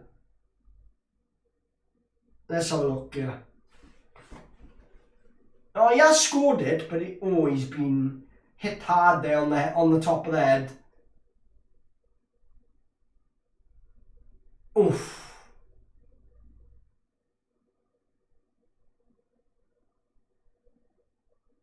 Yeah, it's ripped his head, cricked his neck as well. It wasn't good to look at. He looks a little bit dazed, but he looks okay. They're going to have to do a HIA on him, which is a shame. He's been having a great game. But the score stands anyway, and I think they've taken the thing. That's the bonus point try. So, it is what it is. We've been okay. We've been a lot better than last week. It's good. It's what we'd expect from the Scarlets as fans.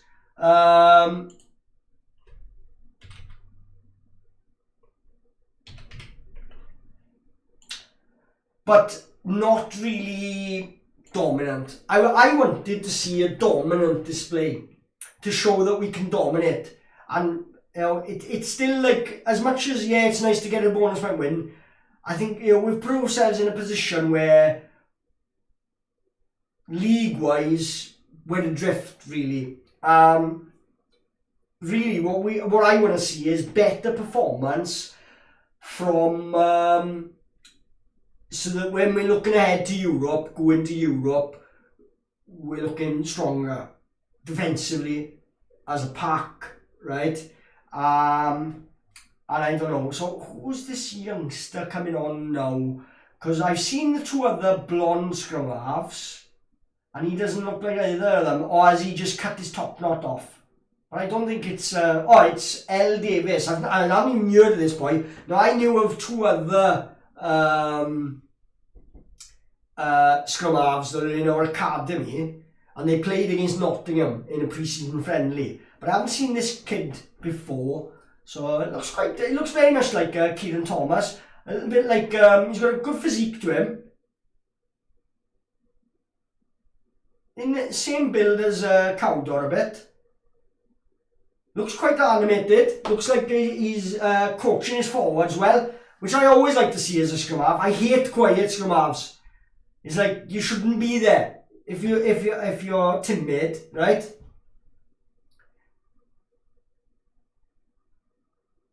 So front row replacements here now. And we're looking for improvements. A couple of familiar faces there I can see in the crowd. Nice to see this a dry evening for so many games at Parc Scarlets get ruined by the rain.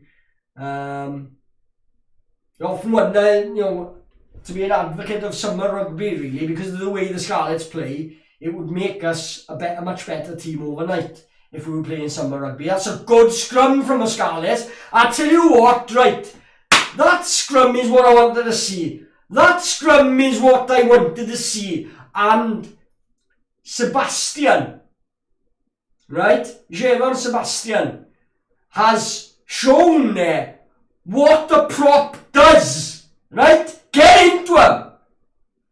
That's better. That's better. Now you'll see. If I see that, then you'll see a different Scarlet fan. You won't see pessimism from me. You will see what I want to see. I will push out for everybody else to see.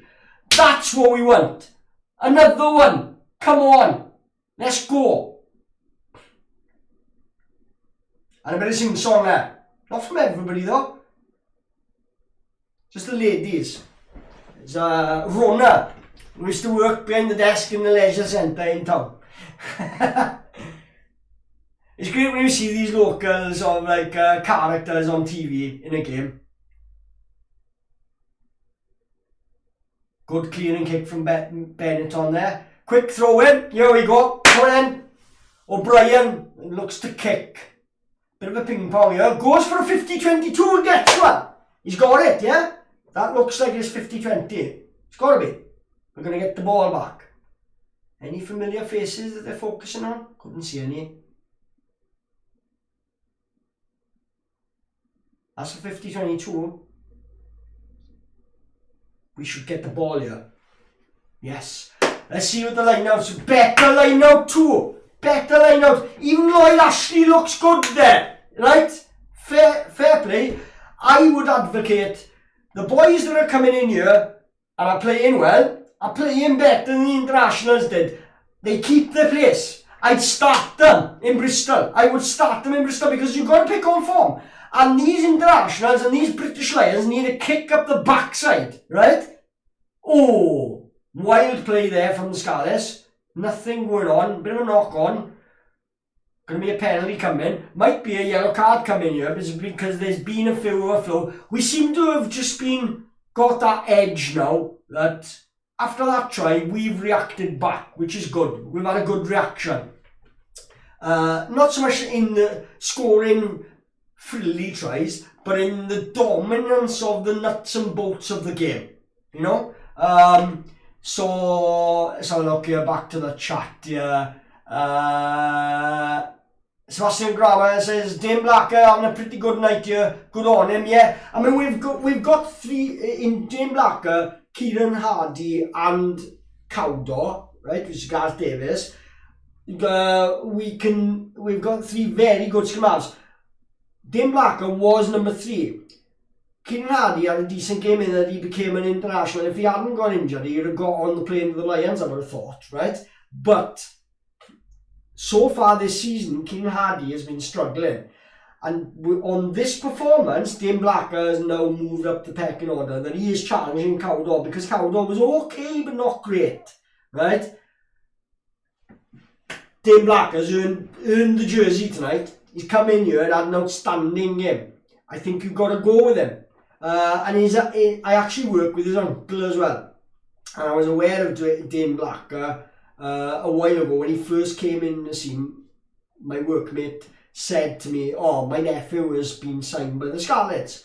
So I asked his name, and I've kept an eye out on him, and he's been okay. He's been like nothing special about him, but lately his performances are catching the eye, and they're catching the eye at a time where the other two are not playing well. So you've got to make a case. Steph Evans with a bit of fumbling there, but he does well to catch the ball. Now we're looking to run a bit, but Scott Williams sensibly kicks long. Hopefully that'll hold up. It does. He's made to field it. Oh, and a bit of a scruffy kick there, and we've gained some good meters from that. So that's quite good, better play from the Scarlets, mixing it up a little bit. Scott Williams having a good game. Nice to see, because so far in the centres we haven't been great. I like to see him with maybe a Tyler Morgan or Johnny Williams. Scott Williams and Johnny Williams, I think, are our two best centres. Can they play together? I don't know, but certainly Foxy has been very, very disappointing. As you know, and somebody mentioned this, towards the end of the last couple of games, when Ken has come on, Ken has been the one talking to the referee, not Foxy. Almost as if like when Ken has regained, in all but name, the captaincy. I don't know what you guys think about that. Pascal's looking a lot better here now. Looking up the tempo. Physical side of the game is a lot better. These substitutes are coming on. Oh, there's interception. Interception, and he's in. And this could be trouble for Scarlets here, going in with 8 minutes left. Because Benetton now are right back in this game. Beautiful taken try. Poor telegraph pass. And you'd expect to be picked off. Who gave that pass? I'm not sure. But it wasn't great, that pass. It was begging to be picked off. That Angus O'Brien with the pass, judging by his reaction. Yeah, I think it was. Angus O'Brien. Looking for a miracle ball. We were 31 points to 21 up. And we've got a bonus point in the bag. Why on earth are you throwing a pass like that when we're not even chasing the game? Why are you doing it? When you know that Steph has had problems with long floated passes in not catching a man, and that's made Steph look bad there now, but that pass shouldn't have been thrown. Crazy. So, Benetton with another, they've had their bonus point try.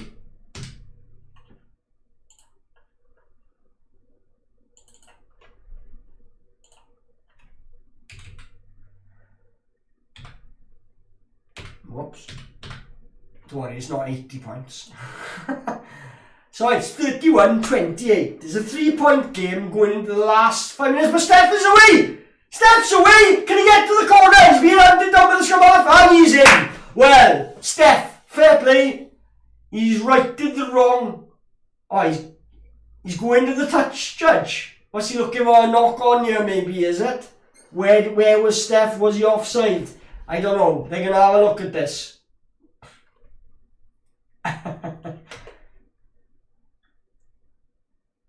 So let's catch up while they're looking at this. We're going to have a look here. Tom Pritchard says Leinster's budget is greater than that of the top French and English sides. It's a very difficult one to work. It's close. It's up there. It is up there. It's up. I think it's up there with the likes of Clermont and Toulouse. It's got to be. It's just it's a very murky way in which they do their accounts, in that it's hard to see what it includes. Now, oh look, there's over 3 or 4 different pairs of hands on there. Did it come off Steph Hughes? That's what we've got to look at here.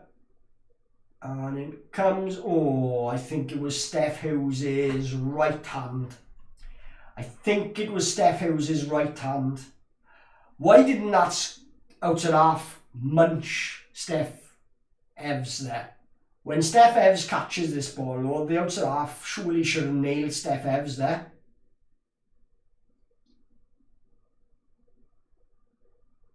Oh, it could be coming off number 23 for Benetton last. It certainly does hit the Scarlets' hand, but it's hitting about 2 or 3 hands at the same time. So how do you view that? It touches all the hands, basically. There's 3 or 4 different people's hands there, forming like a cup, and the ball lands in the cup of hands, but goes that way. I think the Scarlets player is trying to knock it back. It's not gone forward off a Scarlets player, it's hit his hand, he's trying to knock it back, but the Treviso hand knocks it back from the Treviso hand. So I think it's okay, but it could go either way. This could be, it all depends what the TMO feels. No try. He's not giving it. So are we going back? What are we going back to then? Shame for Steph, because it was a good finish. But and this has been a good game for Steph. Not that he's played amazingly, but it's a good one to get under his belt, to get the last couple of games where he was atrocious, right? And I'm sure he'll admit.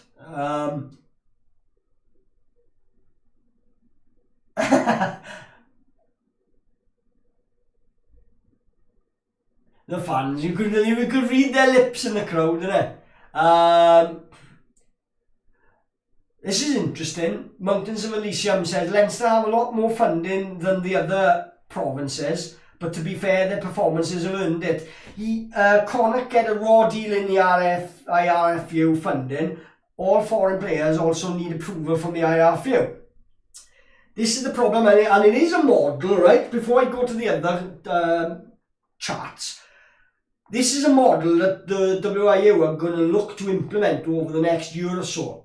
Certainly the next 2 years. They are going to select 1, maybe 2 Welsh sides to have the majority of the funding to promote them in Europe, right? And it's up to the others to just make ends meet, right? It's going to come down to, I think it's going to be 2, and I think it's going to be Cardiff and one of the West Wales teams.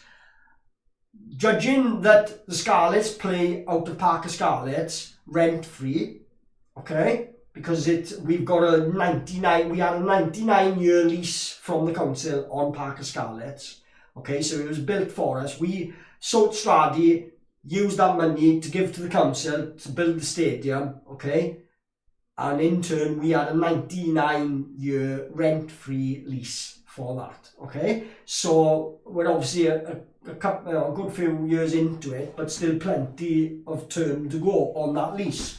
So are you going to base a rugby side at a football stadium where they're having to pay rent? Or are you going to base one of those sides at a ground where it's rent-free? I'll leave you decide the answer in the chat. I'm not going to answer it. It's blatantly obvious which side the WIU will probably pick. It wouldn't surprise me if they went with the Ospreys, right? And fair enough. Okay, well, ta-ra then. You know what I mean? Because that's the end. Oh, it's Nicholas almost away here. So the Welsh Regions, you watch this space. The Welsh Regions are looking to implement a very similar thing to what the Irish have done, in that they are channeling all the funding into one side more than the other 3, to be able to compete with France, basically, because it's the French money. England are going to have to, I mean, obviously England have managed it. Well, England didn't manage it by design. What happened was basically Saracens broke the salary cap to be able to compete. But they seem to have served their punishment, and now they seem to be back with a bang all of a sudden again now. Are they under the salary cap now? I don't know. What will England are going to have to make a decision about their own salary cap, which will make the league less competitive then, you know. So the Irish provincial sides have an advantage over the Welsh regions. We have always been a team for well over 100 years, exactly. The regions are only recent. We'll still have a lot of internal rivalry to overcome. But the Scarlets haven't, because Llanelli RFC always represented West Wales. It was the only pro side in West Wales from, once you get past Glamorgan, once you get to Loughra Bridge, and the old Dyfed started, that was Carmarthenshire. So you got Carmarthenshire, Pembrokeshire, Ceredigion, we were the only side, pro rugby side in that area, so they would naturally come to Llanelli to watch their rugby, and players would naturally filter to Llanelli. We'd get cream and pick from West Wales, right? We were a region in all but name. We were the Scarlets there from the outset. We may just drop the Llanelli part to acknowledge that regional status, but we were always a region in all but name. That's what a lot of Welsh rugby fans don't like. They don't like that. They think that Llanelli was just a small town, which Llanelli is a small town, seaside town, full of industry, right? In years gone by, a boom town. But it was, when you talk about Llanelli rugby was always about far more than the town. 60% of our supporters come from outside the town. Only 40% of our support comes from inside the town. But what you get then is when we're on a run and when we go on a cup run and we're playing well, the whole town also joins that support. And that's where we have games like La Rochelle where the ground sold out in 15 minutes. Once those tickets went on sale, Park of Scarlets sold out in 15 minutes for a quarter-final in the Heineken Cup. The support is there. It's just, it's blasé. They can be lethargic. They can be lazy, Scarlets fans. They'll come in their droves, and when they come, it's electric. But you know, the game's petering out here. Looks like Scarlets are going to. We've had a penalty. I'm going to update it in a minute now. Home pens. But yeah, I mean, that's my take on it regarding the so from a Scarlet point of view, the thing about needing 100 years to catch up with provinces isn't the case. We were always a province. We were always a West Wales, not a province, but we were always a larger thing than just a town team. That's why we beat New Zealand. That's why, you know what I mean? We punched above our weight, because we had the weight of a West Walian community behind us, not just a town. People would look that, oh, they're just a small town, 50,000 people, at their peak 70,000 people, right, as a population. But it's not. It's Llanelli RFC was always about far more than just Llanelli. That's why people call it Scarlet Fever. The people from other places would come to watch us and get hooked and catch the fever. But I do agree, the other teams, yes, like Dragons, you know, that they've thrown away though brands that were already established to please these mythical fans that were going to come, and they haven't come. So they've thrown away all the Newport fans that were going to the games. They've drifted away because it's not their team anymore, and they don't like the Dragons. You go into Newport City, that's a city. Nobody from that city goes to watch them. They're all from Gwent and areas, and it's sparse. It's poorly supported. Change the name. Go back to the clubs. Play them in black and amber. And yeah, if you watch what Cardiff are doing, they're going back to their roots. They've tried. They tried to appease all these mythical fans that were saying, oh, I can't, there's no affinity and I can't identify with this team. They just woke bloody Twitter fans that they'll never be happy. No matter what you do, you could go through heaven and earth for them.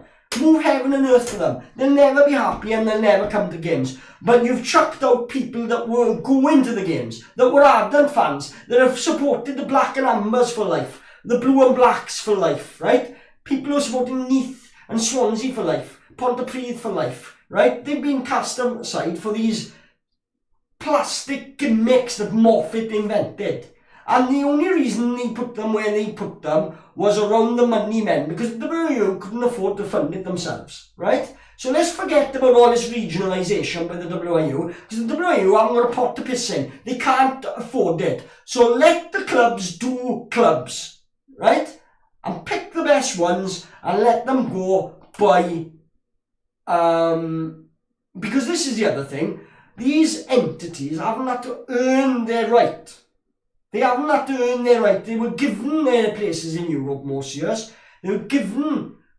we were given a stadium. We were given everything. We haven't had to build it ourselves. We've had all these helping hands. And I think these helping hands that we've had to establish ourselves and keep pro rugby in West Wales, they have actually made us softer. And we need a wake-up call across Welsh rugby. But I'm selfish. I'm only more concerned about the Scarlets. I do have a soft spot that's grown over the years because of our fellow standalone status for Cardiff. I don't like the Ospreys not because they're jacks, right? Not because they smell, but because the brand is plastic, right? I can put up with them being jacks and I can put up with them being a bit smelly, right? But I can't put up with, I can't get behind, I don't respect them for being that they showed that they could quite happily dump the rugby teams that they followed for all their lives. I don't think that was very noble of them. People say, oh, look at the sacrifice they made. That wasn't sacrifice. That was jumping ship, I call that. That's glory hunting. I don't respect that, right? And I don't respect a brand that has been... And the Ospreys brand was invented in a London marketing office. Right? They went to a London marketing company and said, we're inventing a new team, we need a name. And that London marketing company in some office, the other side of the country, who has got no idea about Welsh rugby, came up with some plastic invention called an Osprey, right? Because it was part of the blooming crest with Swansea. It's Swansea. Right? They play in Swansea, they play in a Swansea kit. Just play in white, because then the derbies will mean more to me. Right? Anyway, rant over with. Mountains of Elysium says, gotta go, best of luck to the Scarlets. Thank you, and the same to Munster as well. You're looking good, looking forward to how we all get on in Europe. So, gonna tie in... Sebastian says ta-ra as well to Mountains of Elysium. Nice to see you all interacting together as well. Hit the Italian hand first. Well, Rob Andrews, I tended to... I think it was the same time. So I think I'll give the benefit to the attacking side, but it is what it is. Tom Pritchard says, correct, been making the journey from Pembrokeshire for 15 years. I rest my case. And I lived down West Wales myself for a couple of years. Hartford West, I lived for a couple of years, and I spent some time in Templeton and Narberth. So I've got, I know what I'm on about with these. I gauge people's reactions. I go down there and I see so many Scarlet shirts and ardent Scarlet fans, passionate Scarlet fans. I know of tales of meeting people on the terrace in the old Tannerbank Estradi Park years and years and years ago in the 80s, right? And those guys are driven from Llandovery, Carmarthen, Milford Haven, all these places. But there's also a lot of Scarlet fans come from East Wales as well, which the club don't acknowledge enough. They don't promote this enough. We get fans from England, we've got fans in Italy, right? And we don't acknowledge them or facilitate them or offer a deal where they set up a supporters club over there, where they get together maybe in a bar and watch a Scarlets game with other Scarlet fans that with them, form a little club. Even if there's only, say there's like 5 or 6 of them in a strange place, maybe it started from an expat, you know, a Scarlet fan that's moved abroad but starts watching games. But if he can encourage some friends and family in that area and set up a Scarlet supporters club in that area, the club don't think like that.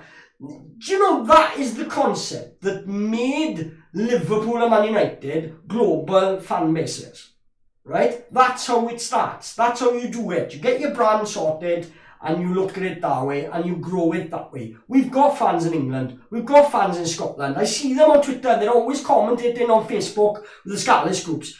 We've got fans all over the place, and we don't look to link in with them and say, is there anything you think we could do to help you gain a little bit of a following? And these little pockets grow, you know, because Scarlet fever spreads. Never mind COVID and pandemic, Scarlet fever is the most contagious thing ever. Smallpox, nothing. Scarlet fever is the one.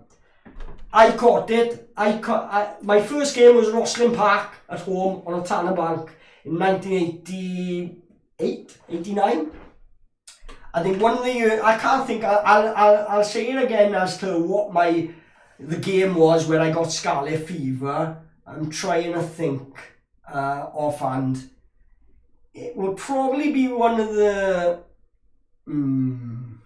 I don't know. I already had it a bit. I think I probably caught it. The Cup final versus Neath, where they broke the world record for a World Club game of 55,000 for Llanelli versus Neath. So that's 2 small Welsh towns there, broke the world record at that time for a club game, and they had 55,000. That's our clubs. Have our regions ever achieved that? No. We're chuffed if they sell out a 20,000 seat stadium or a 15,000 seat stadium. So, you know, there's a way to go, but it's not about the brand or the name of the club. It's about success. If a club is successful, they'll gain supporters, right? Or old supporters will start coming back to games. That's what you'll have, right? So anyway, Sebastian says, wishing you all a lovely evening. And you, Sebastian, all the best to you in Romania, and see you in the next game. I'll probably try and stream a couple of games over the weekend, be it rugby and a bit of football. So feel free to pop in again. Bonus point victory for Scar's. Job well done tonight. Thank you very much for the stream. Admire the honesty and passion which you talk about the team you love.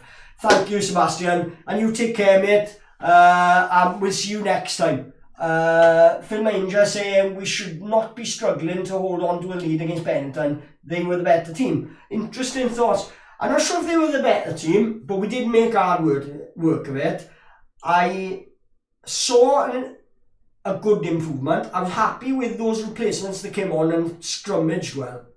I think Javan Sebastian is pushing for a starting place for his scrummaging and his carrying. I think he's a good big Welsh boy. Is he Welsh? Or I can't try and think. No, is he Welsh? I think he is, isn't he? He's not Scottish, is he? I'm sure he's got Scottish links though, isn't he? Because they were looking at him. But I think those boys that came on in the front row, especially Sebastian, he was really good in that he has now pushed his case for a starting place, at least to be in the squad. He's got to be on the bench at least as the second half impact player, because he did really well in the scrum. That's the best our scrums looked for a long time, this season at least anyway. Yeah, so right, well there you go boys, that's the game. We haven't heard anything from Chris Eds yet, but I'm going to knock it on the head there now. It's been great. If you haven't already subscribed, guys, please have a think about subscribing, so that then you'll have a notification. Click the bell so you get a notification as soon as we go live. Is there any breaking news this week? I'm looking to go live for it. Chris Eds is in the house. I'm lying. Nice to have you back in. How do you enjoy that, Chris? I was just about to go, but I'll hang on for you to give a verdict if you want. if any of you were at the game and you want to send me a quick video on your phone of your post-match reaction, and I'll clip it together and I'll put it live. Because this fan is about fans. I was distracted there because right at the end, just as I'm about to go off, Mark Dunphy shows his face. Welcome, Mark. Nice to see you in, right? Good morning. Now, I can't even begin to think where you are if you're saying good morning to me. You were in Ulaanbaatar last week when we spoke. Where are you today, pal? Robert A says, cheers for the comedy, really enjoyed it. Not a problem, it's my pleasure. It's been a pleasure because there's people in here having a chat with me, and so I feel that we're talking amongst each other. It is, you know, it's different when you're on my own with Chris. I do miss Chris, having Chris alongside me, but he's had tickets for the game today, so he's gone to enjoy. Get off! Mark Dunphy's in Turkmenistan now. You followed my advice. I was gonna say about there's Turkestan and there's Turkmenistan, innit? Wow, you get around, pal. One day you're gonna have to come to the proper Turk town. You go to Turkey now, and then you finish up in proper Turkestan, right? Turk town. You're gonna have to come to a game with us all and enjoy, right? We'll have to hook up, or maybe go. I'll tell you what is going to be a good one to go. If any of you have never been to a Scarlets game before, right? A good one is going to be go to the away game. When we play Bristol, first up, away, that is going to be one of those games where if you're at that game and you're not a Scarlet fan, if we play well and the fans are singing, you're going to catch Scarlet fever at that game. Trust me, okay? If you've never watched the Scarlets before live, go to that game, get a ticket, stand with the Scarlets fans in Bristol, in Ashton Gate. That is going to be, I mean, even win or lose, it's going to be an occasion. They always are. When we go to England, over the border, because it's close to us, we get a load of fans going over because it's close to us and we can get there easier. You know what I mean? We can actually... I can't at the moment, Chris. We're going to have to shelve that because I'm shattered, I'm starving. Just do a recording, send it to me, Chris, and I'll upload it to the channel. That'd be the easiest way. But failing that, what we'll do is over the weekend, we'll go live and we'll have a recap as well, Chris. You've watched Leinster v Scarlets lots of times, and they've always been fantastic games. It always seems high scoring, even if one team gets hammered.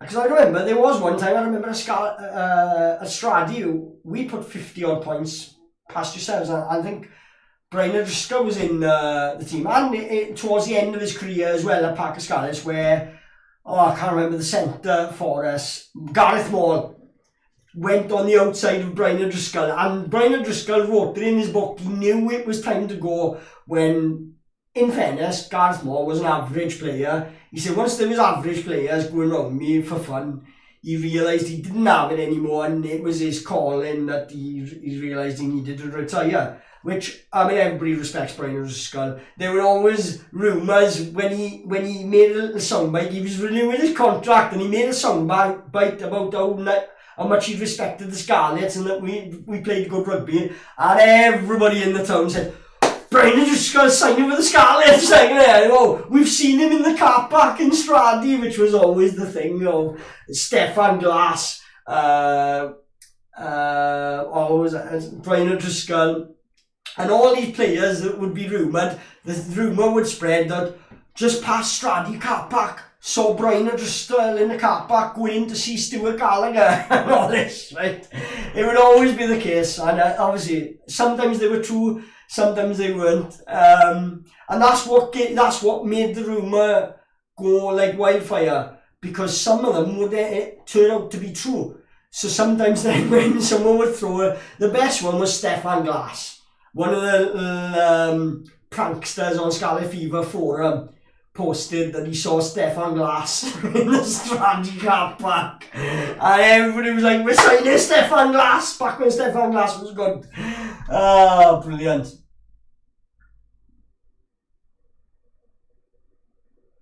Yeah, Chris says, don't know if you can tell on TV, Benetton 5 are extremely physical.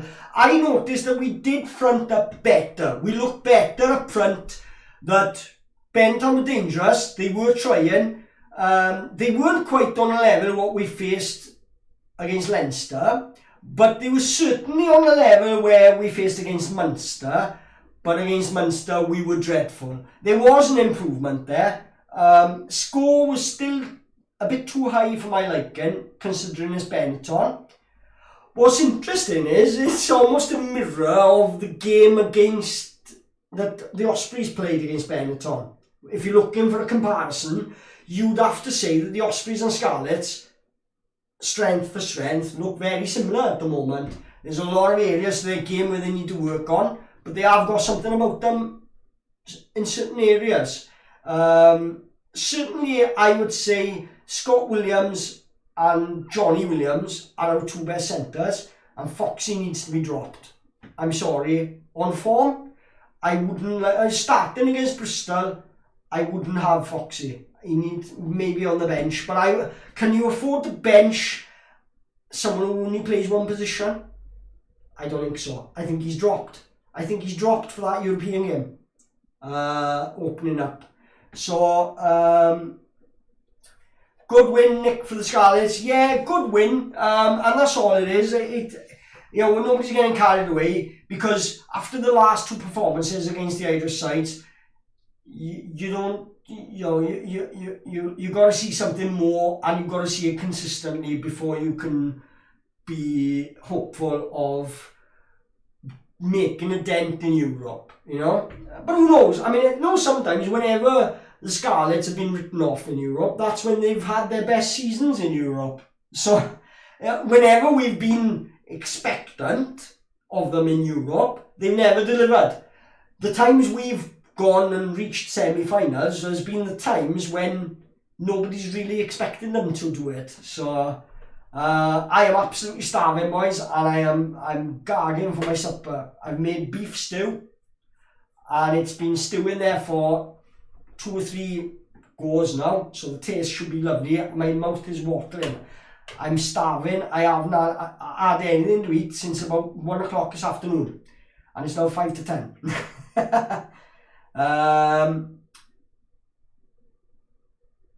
You were at the Hungry Cup semi where you beat us, but was that pro semi where we lost to you? But Scarlet fans are awesome. Right, well, I wasn't at the semi-final for the league when we beat you, and we had a red card, and we were down to 14 men.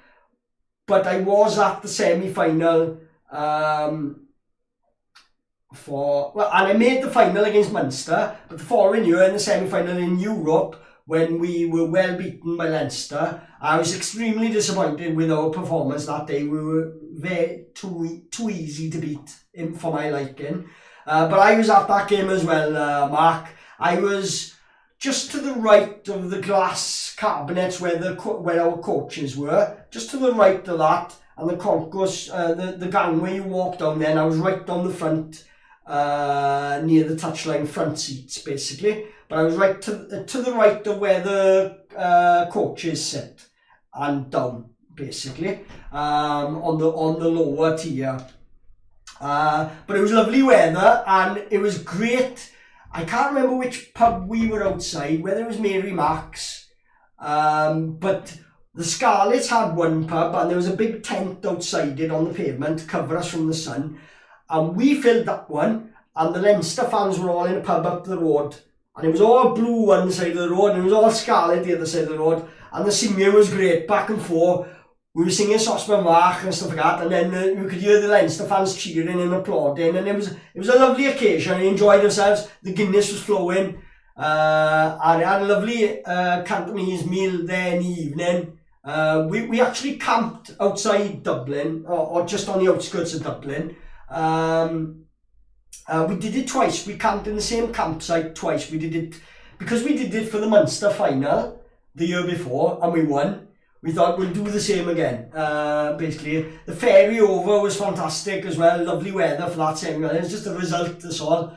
But the disappointing thing for that semi-final was we reached the final against you as well in the league final, and we played better in that game. Although you won the game, and we made some consolation scores, but got quite close to in the end. And if we'd have played like that a bit earlier in the game, it would have been a better game. But Leinster, you've got to hand it to them. They've built and developed over the years. And at the end of the day, right, nobody can moan about what one team is doing. Every team's got to do what's right for them, right? And if something is working for them, credit to them. All the best to them. Scarlets are going to find their way of playing, of structure behind the scenes. I'd love to get somebody like Guy Easterby back to the Scarlets, because he came from the Scarlets. We let him go to Leinster back when Leinster were playing at Donnybrook in front of 1,400 people, and he's still there to this day, and he's had a hand in building that empire, right? Scarlets need to get him back. We need to get Tony Copsey back from Harlequins, who is a commercial manager there. Right, we've let these boys go that are Scarlet boys at heart, and they're off doing wonders for other teams. But yeah, the 2018 Pro 14 final was a great match as well. Lots of tries there was in that, but I think Leinster had pulled ahead and they'd taken the foot off the gas a bit, but then we took advantage and got a bit of momentum. But it was disappointing that we just defence all the time. We're too easy to score against, and the war horses, we're lacking them in the big games. We get blown away up front, and we need to address that, and until we address that, we won't win anything. We were lucky in a way in that, that Munster final that we won, it rained heavy for that day, and we thought, oh, that's it, we're not going to be able to play our style, and Munster's pack are going to dominate. But actually, it stopped raining just before it. It was still very wet, the ground was, and the ball was wet. But we've played wet weather rugby, handling Super Rugby style in the past, or Super 12 or 16 or whatever you call it, the Southern Hemisphere domestic tournament, like we have your Heineken Cup, their equivalent. When they play in the rain, they play this magnificent handling rugby. We've done that in the past. We've done it at Ulster years ago with Regan King and Dwayne Peel, winning by a bonus point. We've done these things and we've shown we're capable of it, but we're not consistent. That's the problem. Right, I'm going to leave it there, guys. It's nice to have you all in there. Catch us next time, bang on 10 o'clock as well. We'll see you next time. Thank you for tuning in to Scarlet Fever TV. Drop a like, drop a comment, drop a share, tell your friends, because we're going to go general as well, general rugby as well. We're going to start to cover a bit more of. Right, take care, guys. Have a good one. Beef stew. No, it's proper beef stew with leek though. I like to put leek in. I know some people don't say it don't go, but I have leek, garlic, everything goes in there. My mouth is drooling. I'm starving, and I've got fresh brown oat rolls from Lidl's as well. Hey, no expense spared, boys. Take care. It's been great to have you all in here. Catch you next time. Ta-da!